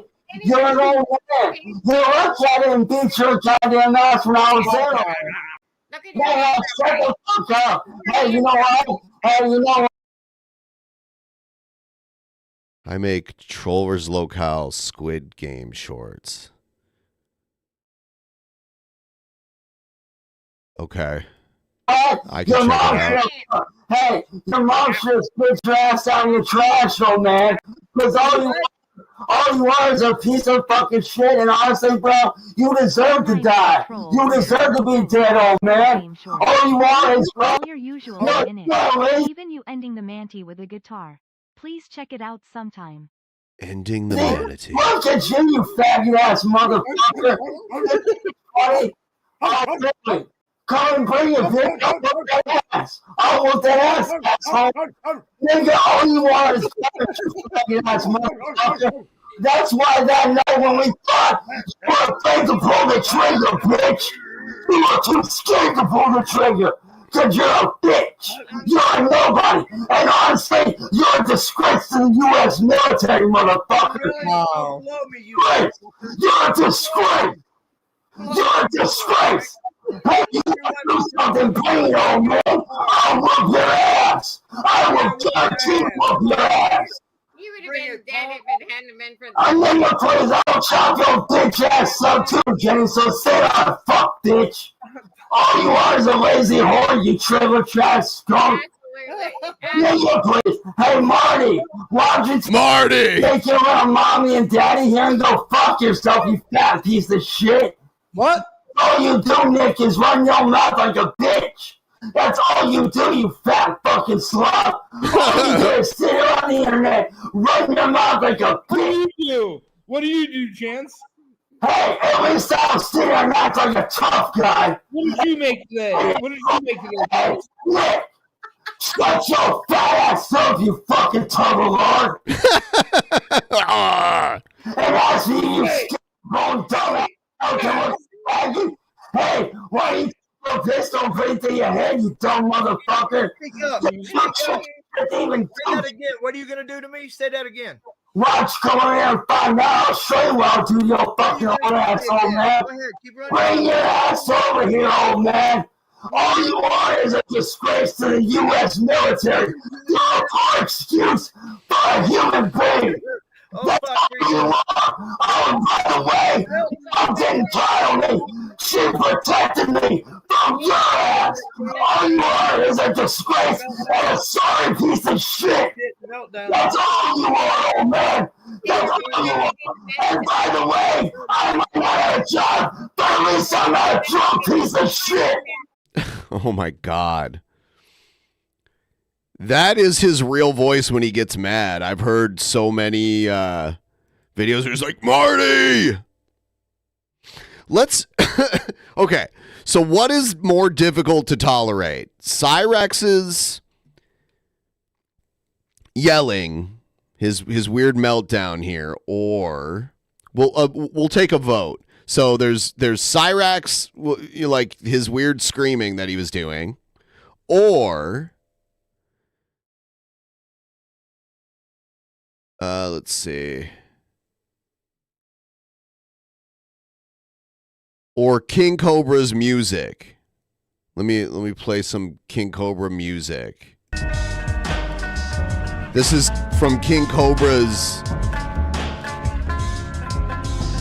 This is from King Cobra's album from 2011, The Highway of Life.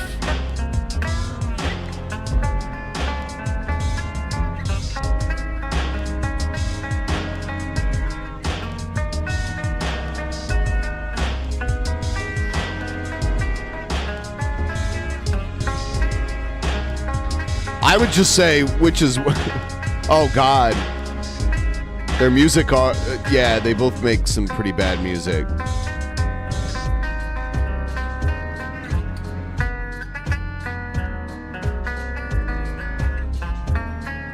Cyrax, Sound of Silence.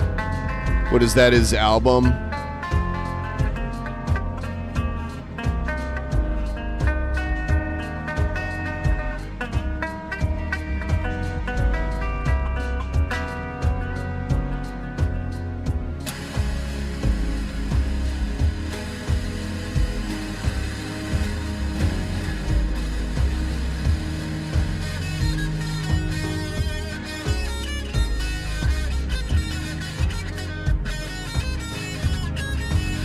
I don't even know what Sound of Silence is.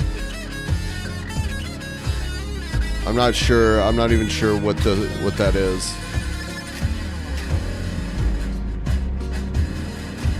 This is King Cobra's 2011 album called The Highway of Life. Let's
Yeah, what is this?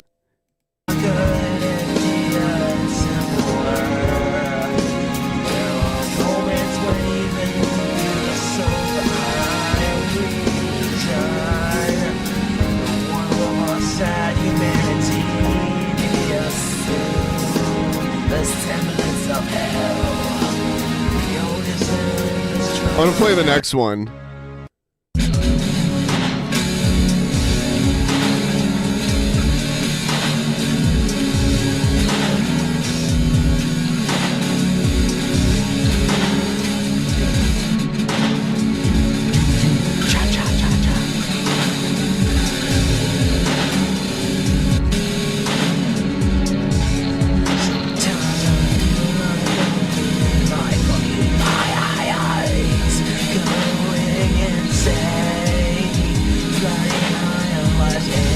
It's hard to even tell what's going on. All right, I'll do Cyrax Sound of Silence.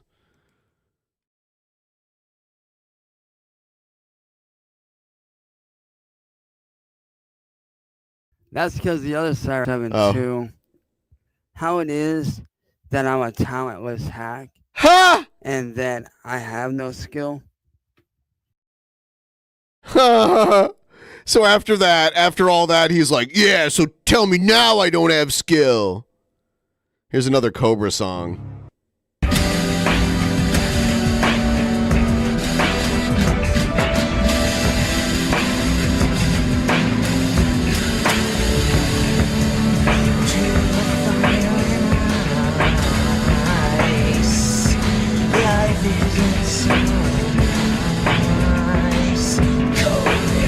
Yeah, Cobra's music does sound like multiple songs being played all at the same time.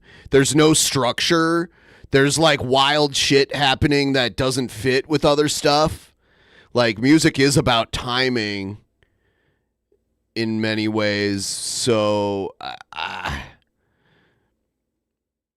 it just doesn't, it just sounds, some of his newer stuff sounds a little bit better.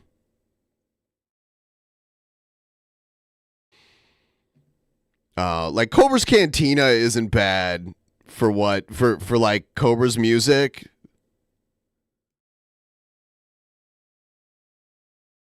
Yeah.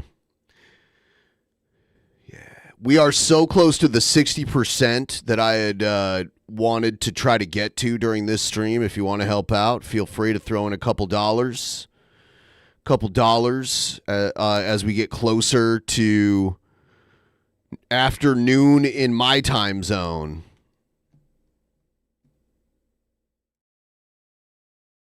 It's weird because this time zone, when compared to the rest of the world, this time zone is pretty far west, you know? So, like, it's been afternoon for the majority of the world. Afternoon on April 5th, anyway, you know?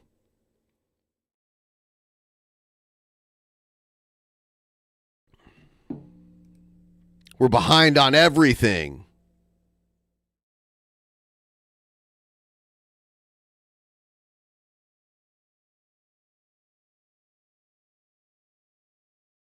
Cobra's music is, I mean, people pay for it, right? So that's something.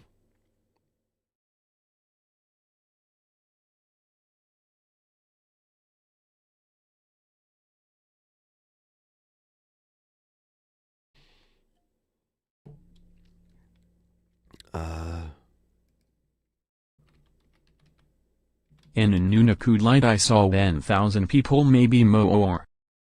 All right, now we're at 52.21%.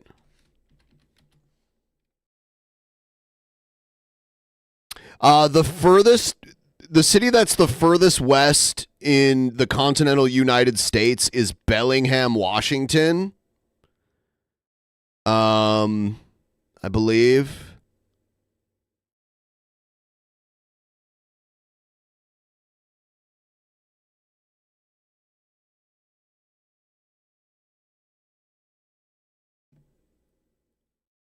If you're talking about like an actual city.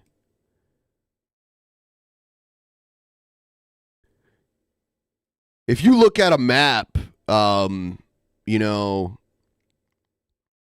Seattle's actually like the northwestern Washington area is pretty far north and pretty far west.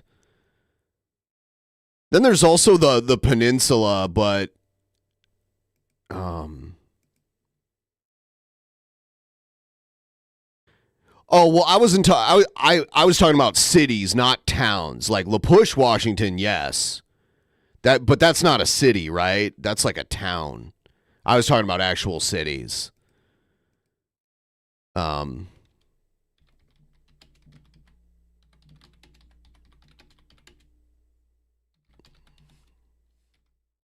Most western point, continental U.S.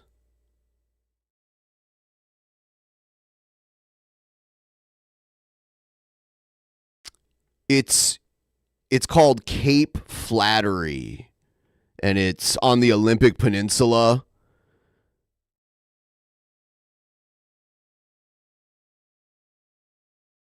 I've driven along this road. You can see the Strait of Juan de Fuca. I hope I'm saying that right. There's a road that goes around there. This is the border between the U.S. and Canada right here. So it's actually Cape Flattery on the Olympic Peninsula of Washington State.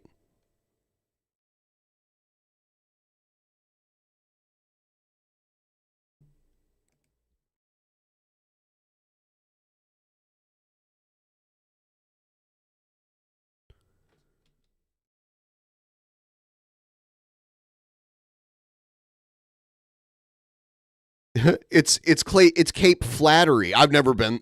Well, I guess I've like driven around it.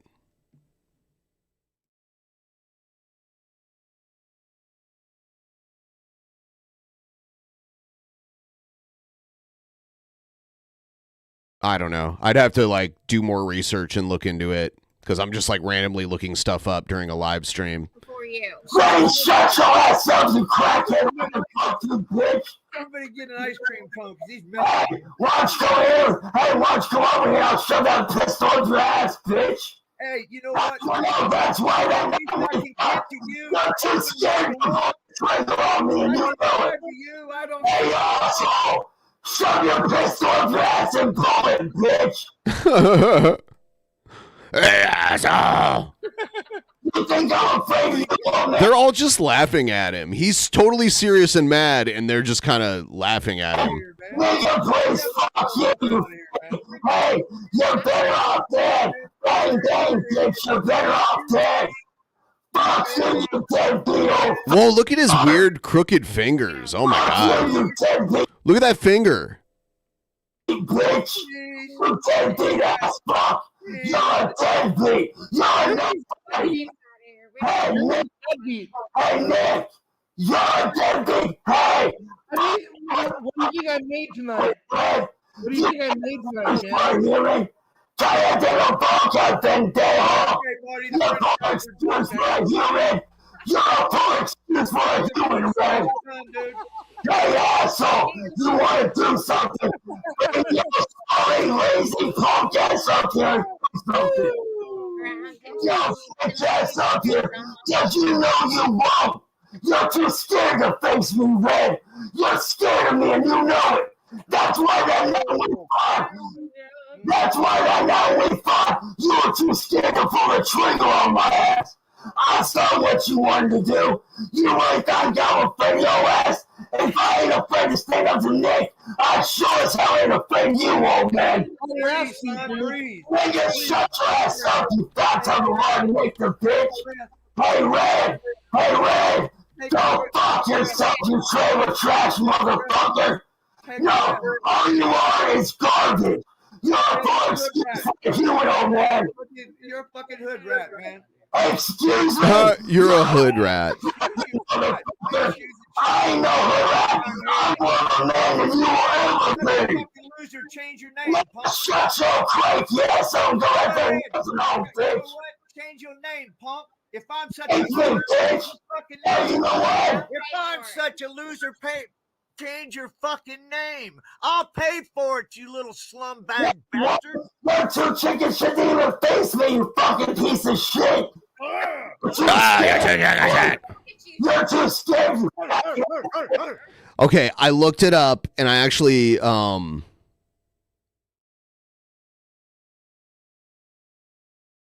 okay. I'm sorry, like I have maptism, so I'm like looking. So Nia Bay. It's like a reservation. I don't know. Like there's conflicting information on where exactly the most western point is. Yeah, that's why you want all barking, no biting, bitch. Honestly, you know what? I can't wait till the day you die. Because when you die, I swear to God, I'll piss on your goddamn grave. Because you deserve to die. You deserve to die, you worthless trailer trash, bitch. Hey, go back to fucking your inbred mom, you dumbass motherfucker. It does say that San Jose is the westernmost city of more than 1 million residents. And then Portland is the westernmost city of more than 500,000 residents. So Portland is more western than San Jose, but it's still a city, but it's a smaller city than San Jose. And then, yeah, there's all these weird statistics. It depends on what you consider a city, and like the places out in Western Washington, the towns and everything are the most western. But then if you're counting like cities, there's a bunch in Oregon, and then there's like San Jose.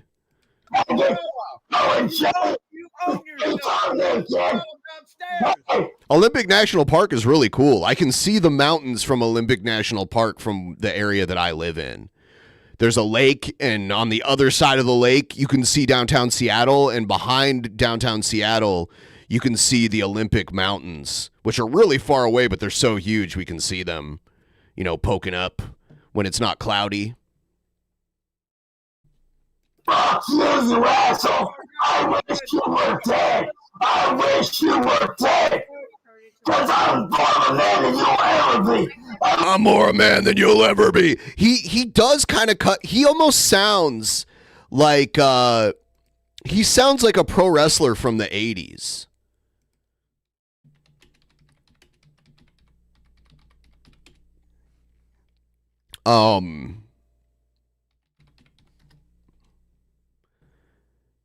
He reminds me of this wrestler. Listen to this wrestler, the way he talks. Well, this Sunday afternoon, we've got our toughest test ahead of us. It's time to show down. It's time to put up or shut up. No more talking. We've got to get in the ring and face a colossal connection for the final showdown. We're going after our championship belts. We'll do anything to get them. Bobby, So, yeah, that's what it... Whenever I hear Cyrax doing this, it reminds me of that wrestler. He was a member of a tag team called Demolition. He was Axe from Demolition. At least I didn't walk out! At least I like you! I don't walk out of family, old man! That's like his stepfather. I don't know who the woman is. I don't think it's his mother. I don't know if Cyrax's mother is still living or not. I know he lives with his grandmother. That's you! That's you! You walked out! Shut your ass up now! You walked out! I don't walk out of family! You walked out like a pussy! I let you know! Hey, Jenny! Shut your trailer ass up, you fucking bitch! Oh, really? Oh, really? Young lady, my mom, you dumb boy. Hey. Shut your ass up for a murder ass, fat ass. Fine. Get the fuck out. Hey, what you don't get, old man, is you are nothing more than the scum of the earth. You walked out on me and on Unlike you, I don't walk out on family, you worthless faggot. See you on hell, bitch. Huh? Holy shit. There you go. Damn. Music Biz Marty.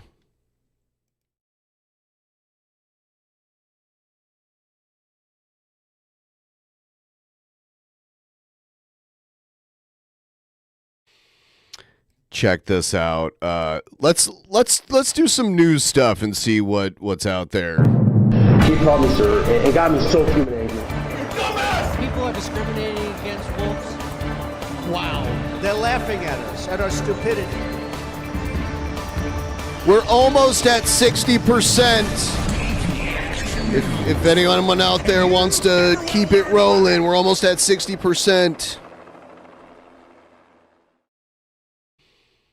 This is a crazy news story. The owner of a drone repair shop is accused of helping gangs smuggle contraband into prisons. So I think he was using drones to like airdrop shit onto the prison yard. Channel 2 Action News exclusive. Authorities say gangs are using drones to drop contraband into prisons. And they believe the owner of this drone repair shop and one of his workers are part of the operation. Good evening. I'm George Estevez. Justin Farmer has a night off. Good evening, everyone. I'm Linda Stouffer. It's believed to be the largest criminal operation of its kind in Georgia history. Agents uncovered ecstasy, meth, guns, and cell phones at dozens of prisons. That's crazy. News 6 Channel 2 investigative reporter Mark Winnie is live tonight. Mark, this investigation focused on drone drops into Georgia prisons.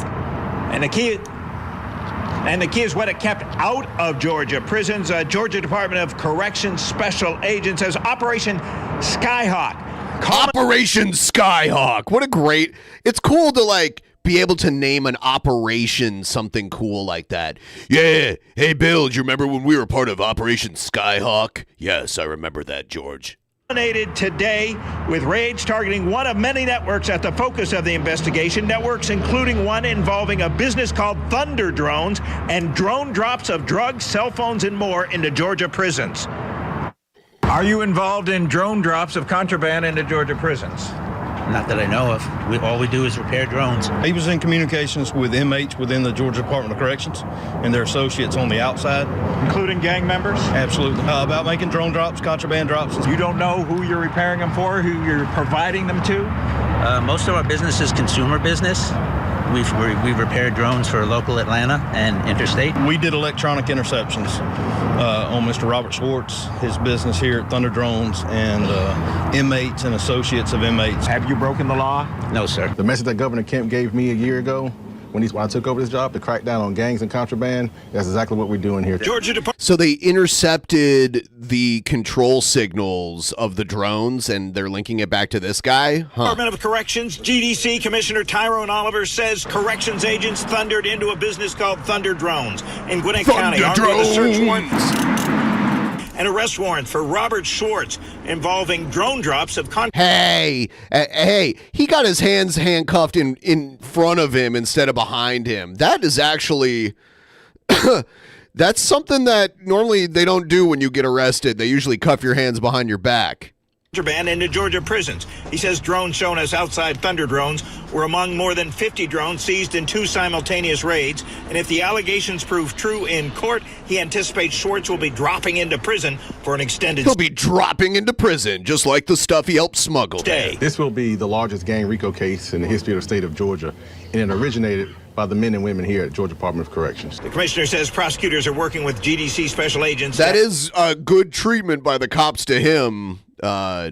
I guess because he's, I don't know. As I grand don't know. juries across the state to return RICO and gang indictments against Schwartz and many others. Well, he's handcuffed with his hands behind him here. Maybe they switched him later when they got him to the car. Because his hands are handcuffed behind him here now. If you face gang and or RICO charges, what's your response? All I do is repair drones. I've been doing it. I've been repairing radio control things for 50 years. I don't know what they're even here for. We stopped. They told you. Roughly 100. He shouldn't just he shouldn't be saying anything. I'm not a lawyer, but I know any lawyer would tell you not to even talk to the news. 170. Just walk right by them. You don't even have to say anything. 70 prison drops during the course of this investigation.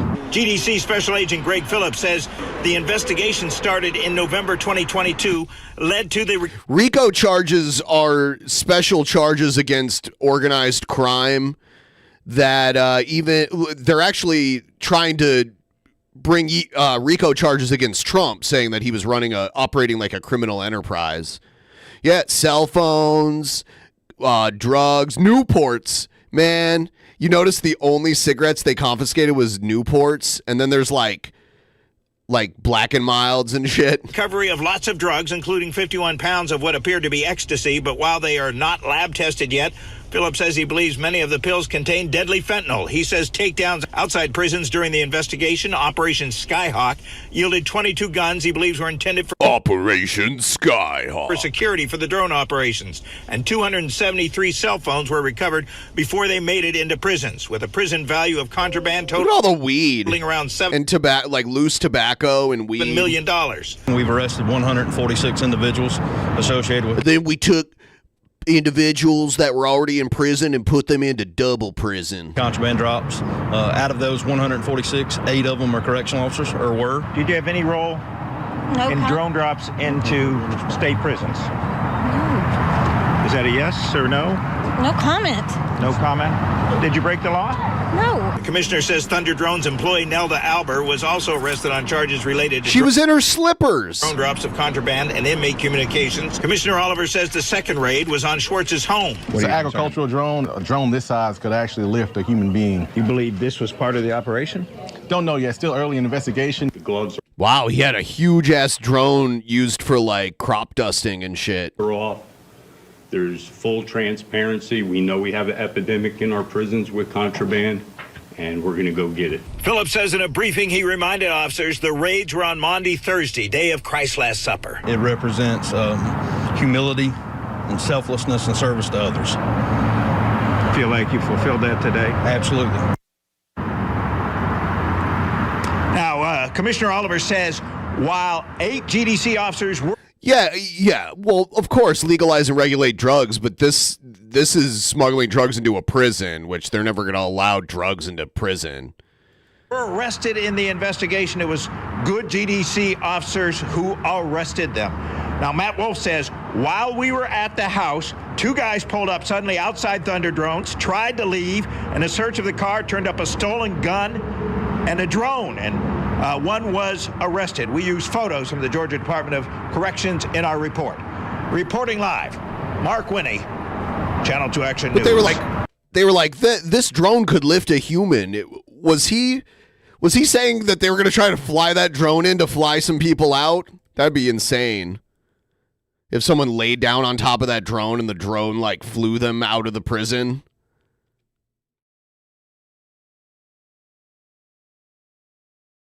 I don't think prisoners aren't allowed to really buy much of anything. There's like basic things and they have to pay for it. So I don't know. You can argue your prison reform argument some other time. So I have to go to the bathroom. I'll be right back. And we'll watch some more stuff.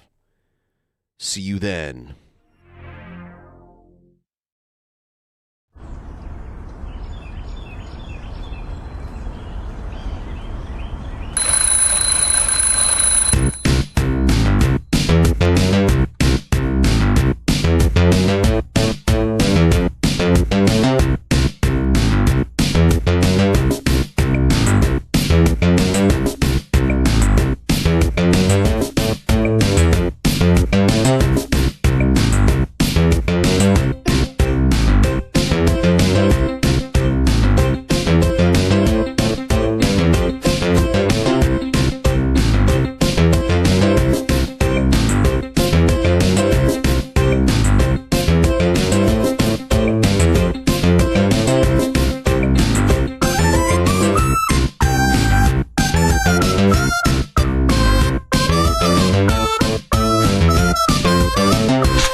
I love this thing. Whoever made this is a genius. It's a catchy tune. So yeah, trying to hit at least 60% before the end of the stream. Going to keep streaming for a little while here. If anyone wants to throw in a couple bucks, help us reach that all-important 60%, feel free to do so. I appreciate it.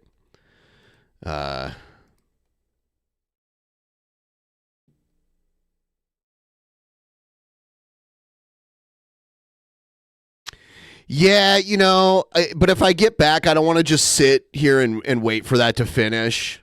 But it is. Like, that whole thing is great. I love it. What else we got? We are breaking into programming with this special report. The Florida Supreme Court has made rulings on whether the issue of abortion and abortion rights and recreational marijuana will appear on the November ballot. CBS News Miami's Elliot Rodriguez is live in the newsroom with the abortion ruling that just came down. Elliot. That's right, Naja. So it went all the way to the Supreme Court in Florida, whether or not they were going to allow abortion to even be on the ballot up for vote, to put it in their state constitution, I believe, and then also for legal weed. They did this in Ohio, and both of them passed. These are two hot button issues leading into the 2024 November election, and the Florida State Supreme Court said it would issue these rulings at 4 o'clock, and that's in fact what the Supreme Court has done. I have in my hand one of the rulings. It is on the issue of abortion access in the state of Florida, and the court is allowing that question to be on the ballot in November. On the issue of recreational marijuana, the court has also ruled that that issue can be on the ballot in November. Now, this is the ruling that has to do with abortion, and I'm just going to read a little bit on page 36, the conclusion. It says that the court conclude that the proposed amendment complies with the single subject requirement of the Florida Constitution and that the ballot title and summary comply with Florida statutes, and there is no basis for concluding that the proposed amendment is facially invalid under the United States Constitution. Accordingly, we approve the proposed amendment for placement on the ballot. That is on the issue of abortion, which a group called Floridians Protecting Freedoms gathered signatures. Now, they're going to need... I noticed disappointing porn in the chat is typing about stuff that happened like an hour ago. 60% of voters to approve this constitutional amendment. The same thing goes with the issue of recreational marijuana. So those are the rulings from the Florida Supreme Court. All right, so it's on the ballot. Florida should do this. Constitutional amendments will be on the ballot in November, and they are expected to have an impact on who turns up to the polls in November.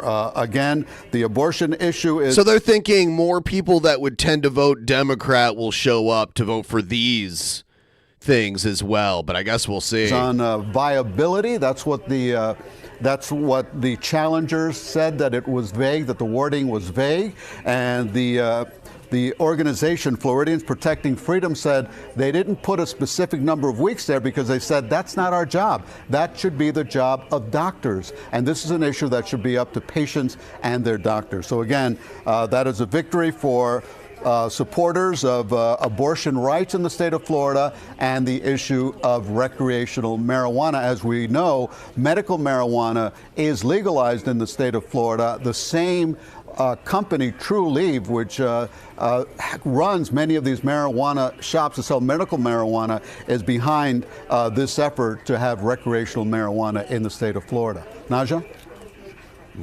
Elliot, thank you. That information just into our newsroom. I want to bring in now CBS News Miami's Jim DeFeedy. Jim, it's not Jim DeFeedy. Not just these two ballot issues. This is huge. Jim DeFeedy. Let's take a step forward. Yes, marijuana and abortion will be on the ballot in November. But the court issued a third ruling today that Jim DeFeedy says that the 15. Did you get defeated, DeFeedy?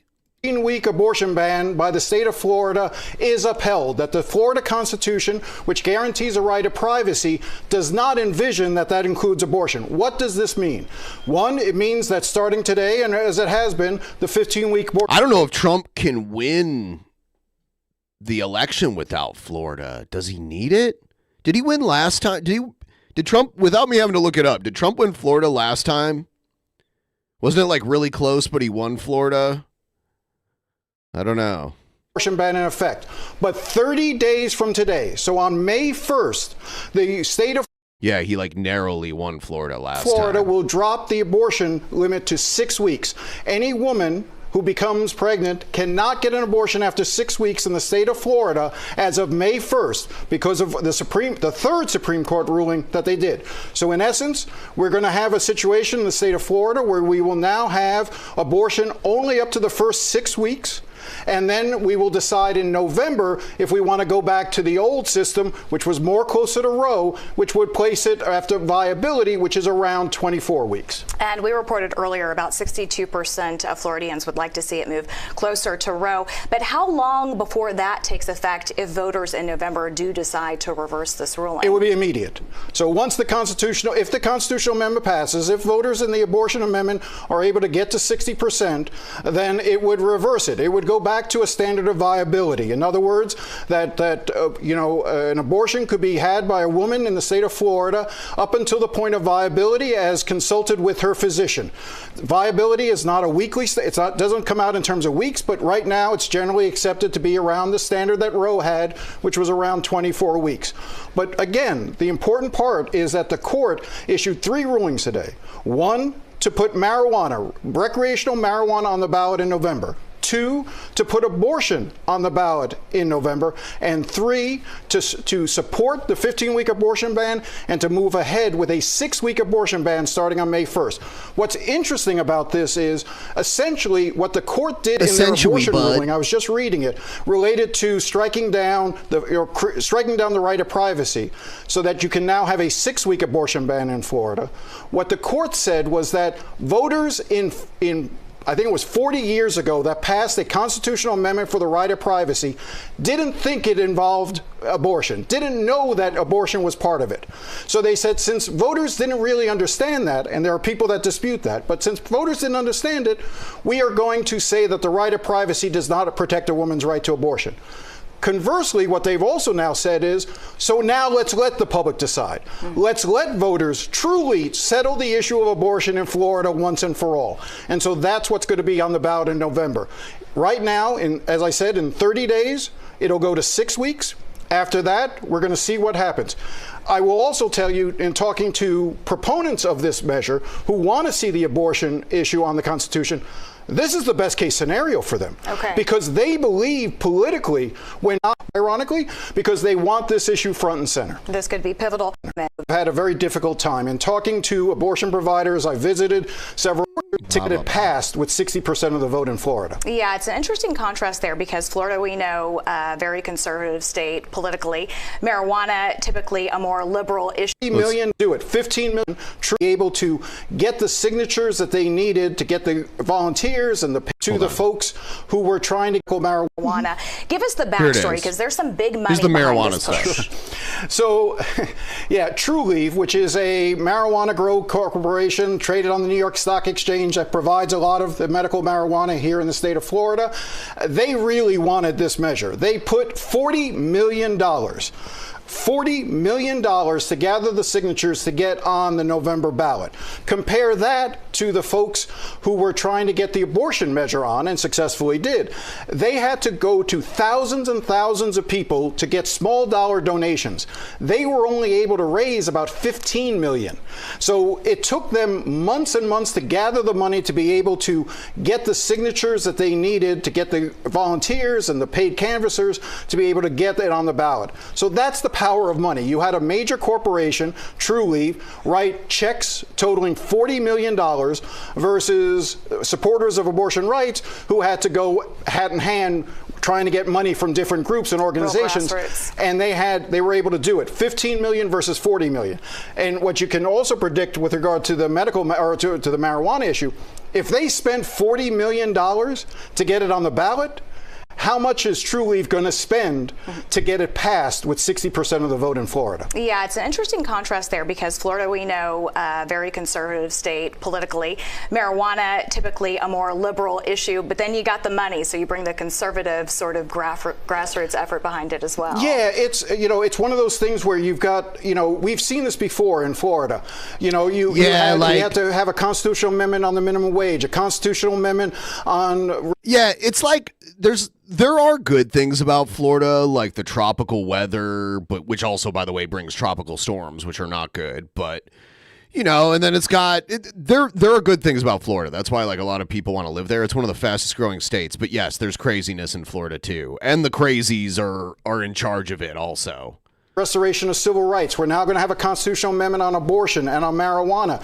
Because things can't pass through the legislature, the people have to take control of it themselves. Well, certainly two huge developments today. Jim, thank you. And we're going to have much more on the Florida Supreme Court ruling coming up on CBS News Miami at 5. We now return to your regularly scheduled programming. Yeah, there's definitely other states in that part of the country that are worse than Florida. But yeah, there's some crazy shit going on in Florida for sure. And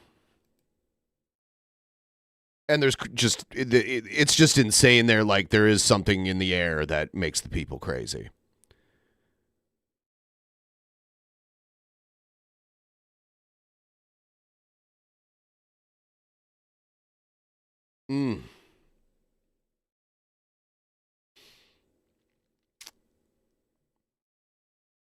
This is a crazy story because this weird guy, I don't know if he was homeless or insane or like what was going on, but he attacked like a kid at a food truck, and I think the kid's family owned the food truck, and this guy got just his ass kicked because his mugshot makes it look like he is just wrecked.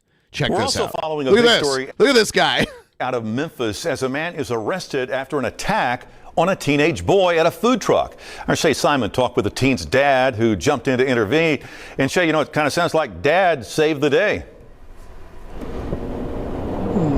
Yeah, Greg, the boy is only 13 years old. I got a chance to talk with him and his family. They say they are still very shaken up today, but they do feel a little bit safer knowing that the person who did this is behind bars here at 201.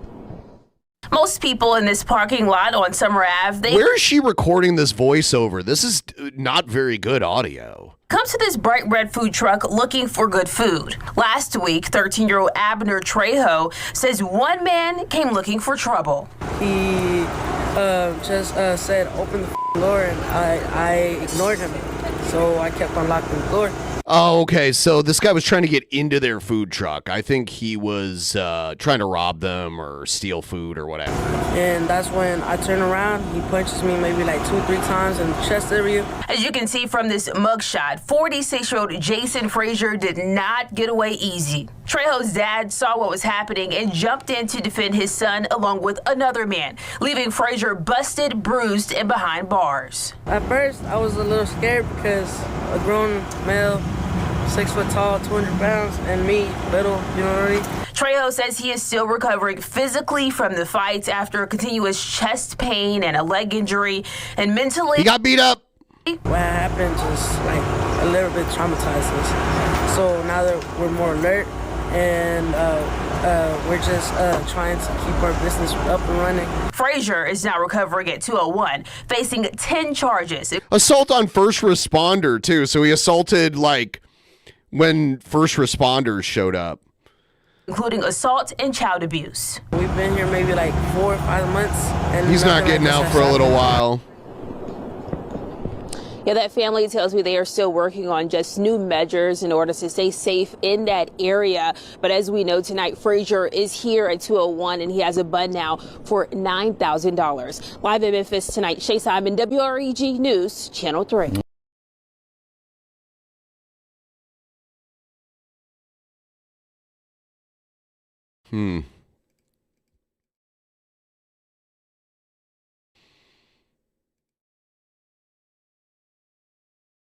Channel 3.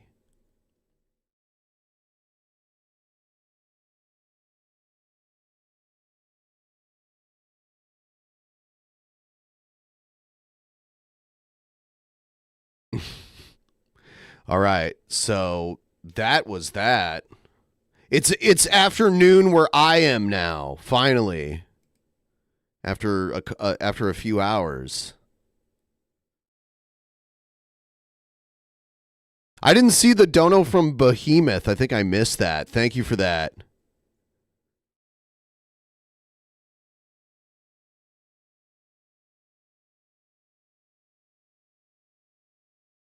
And we got one from Marshmallow Trees. I'm not sure if that. I don't know if I missed that. In a Nunakud light, I saw 1,000. Oh no! I saw that one. I missed the Behemoth one though that came in like right there. Thank you. So we're so close, right? Like we're so ridiculously close to 60%. So ridiculously close. Samosa truck? Oh, we have samosa trucks here. There's definitely Indian food trucks here. Absolutely.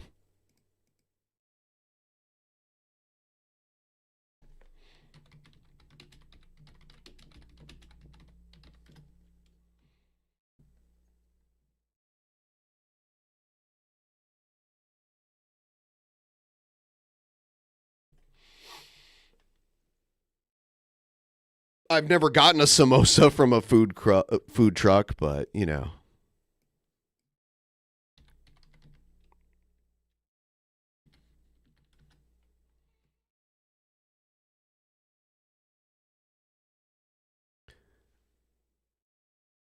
All right, so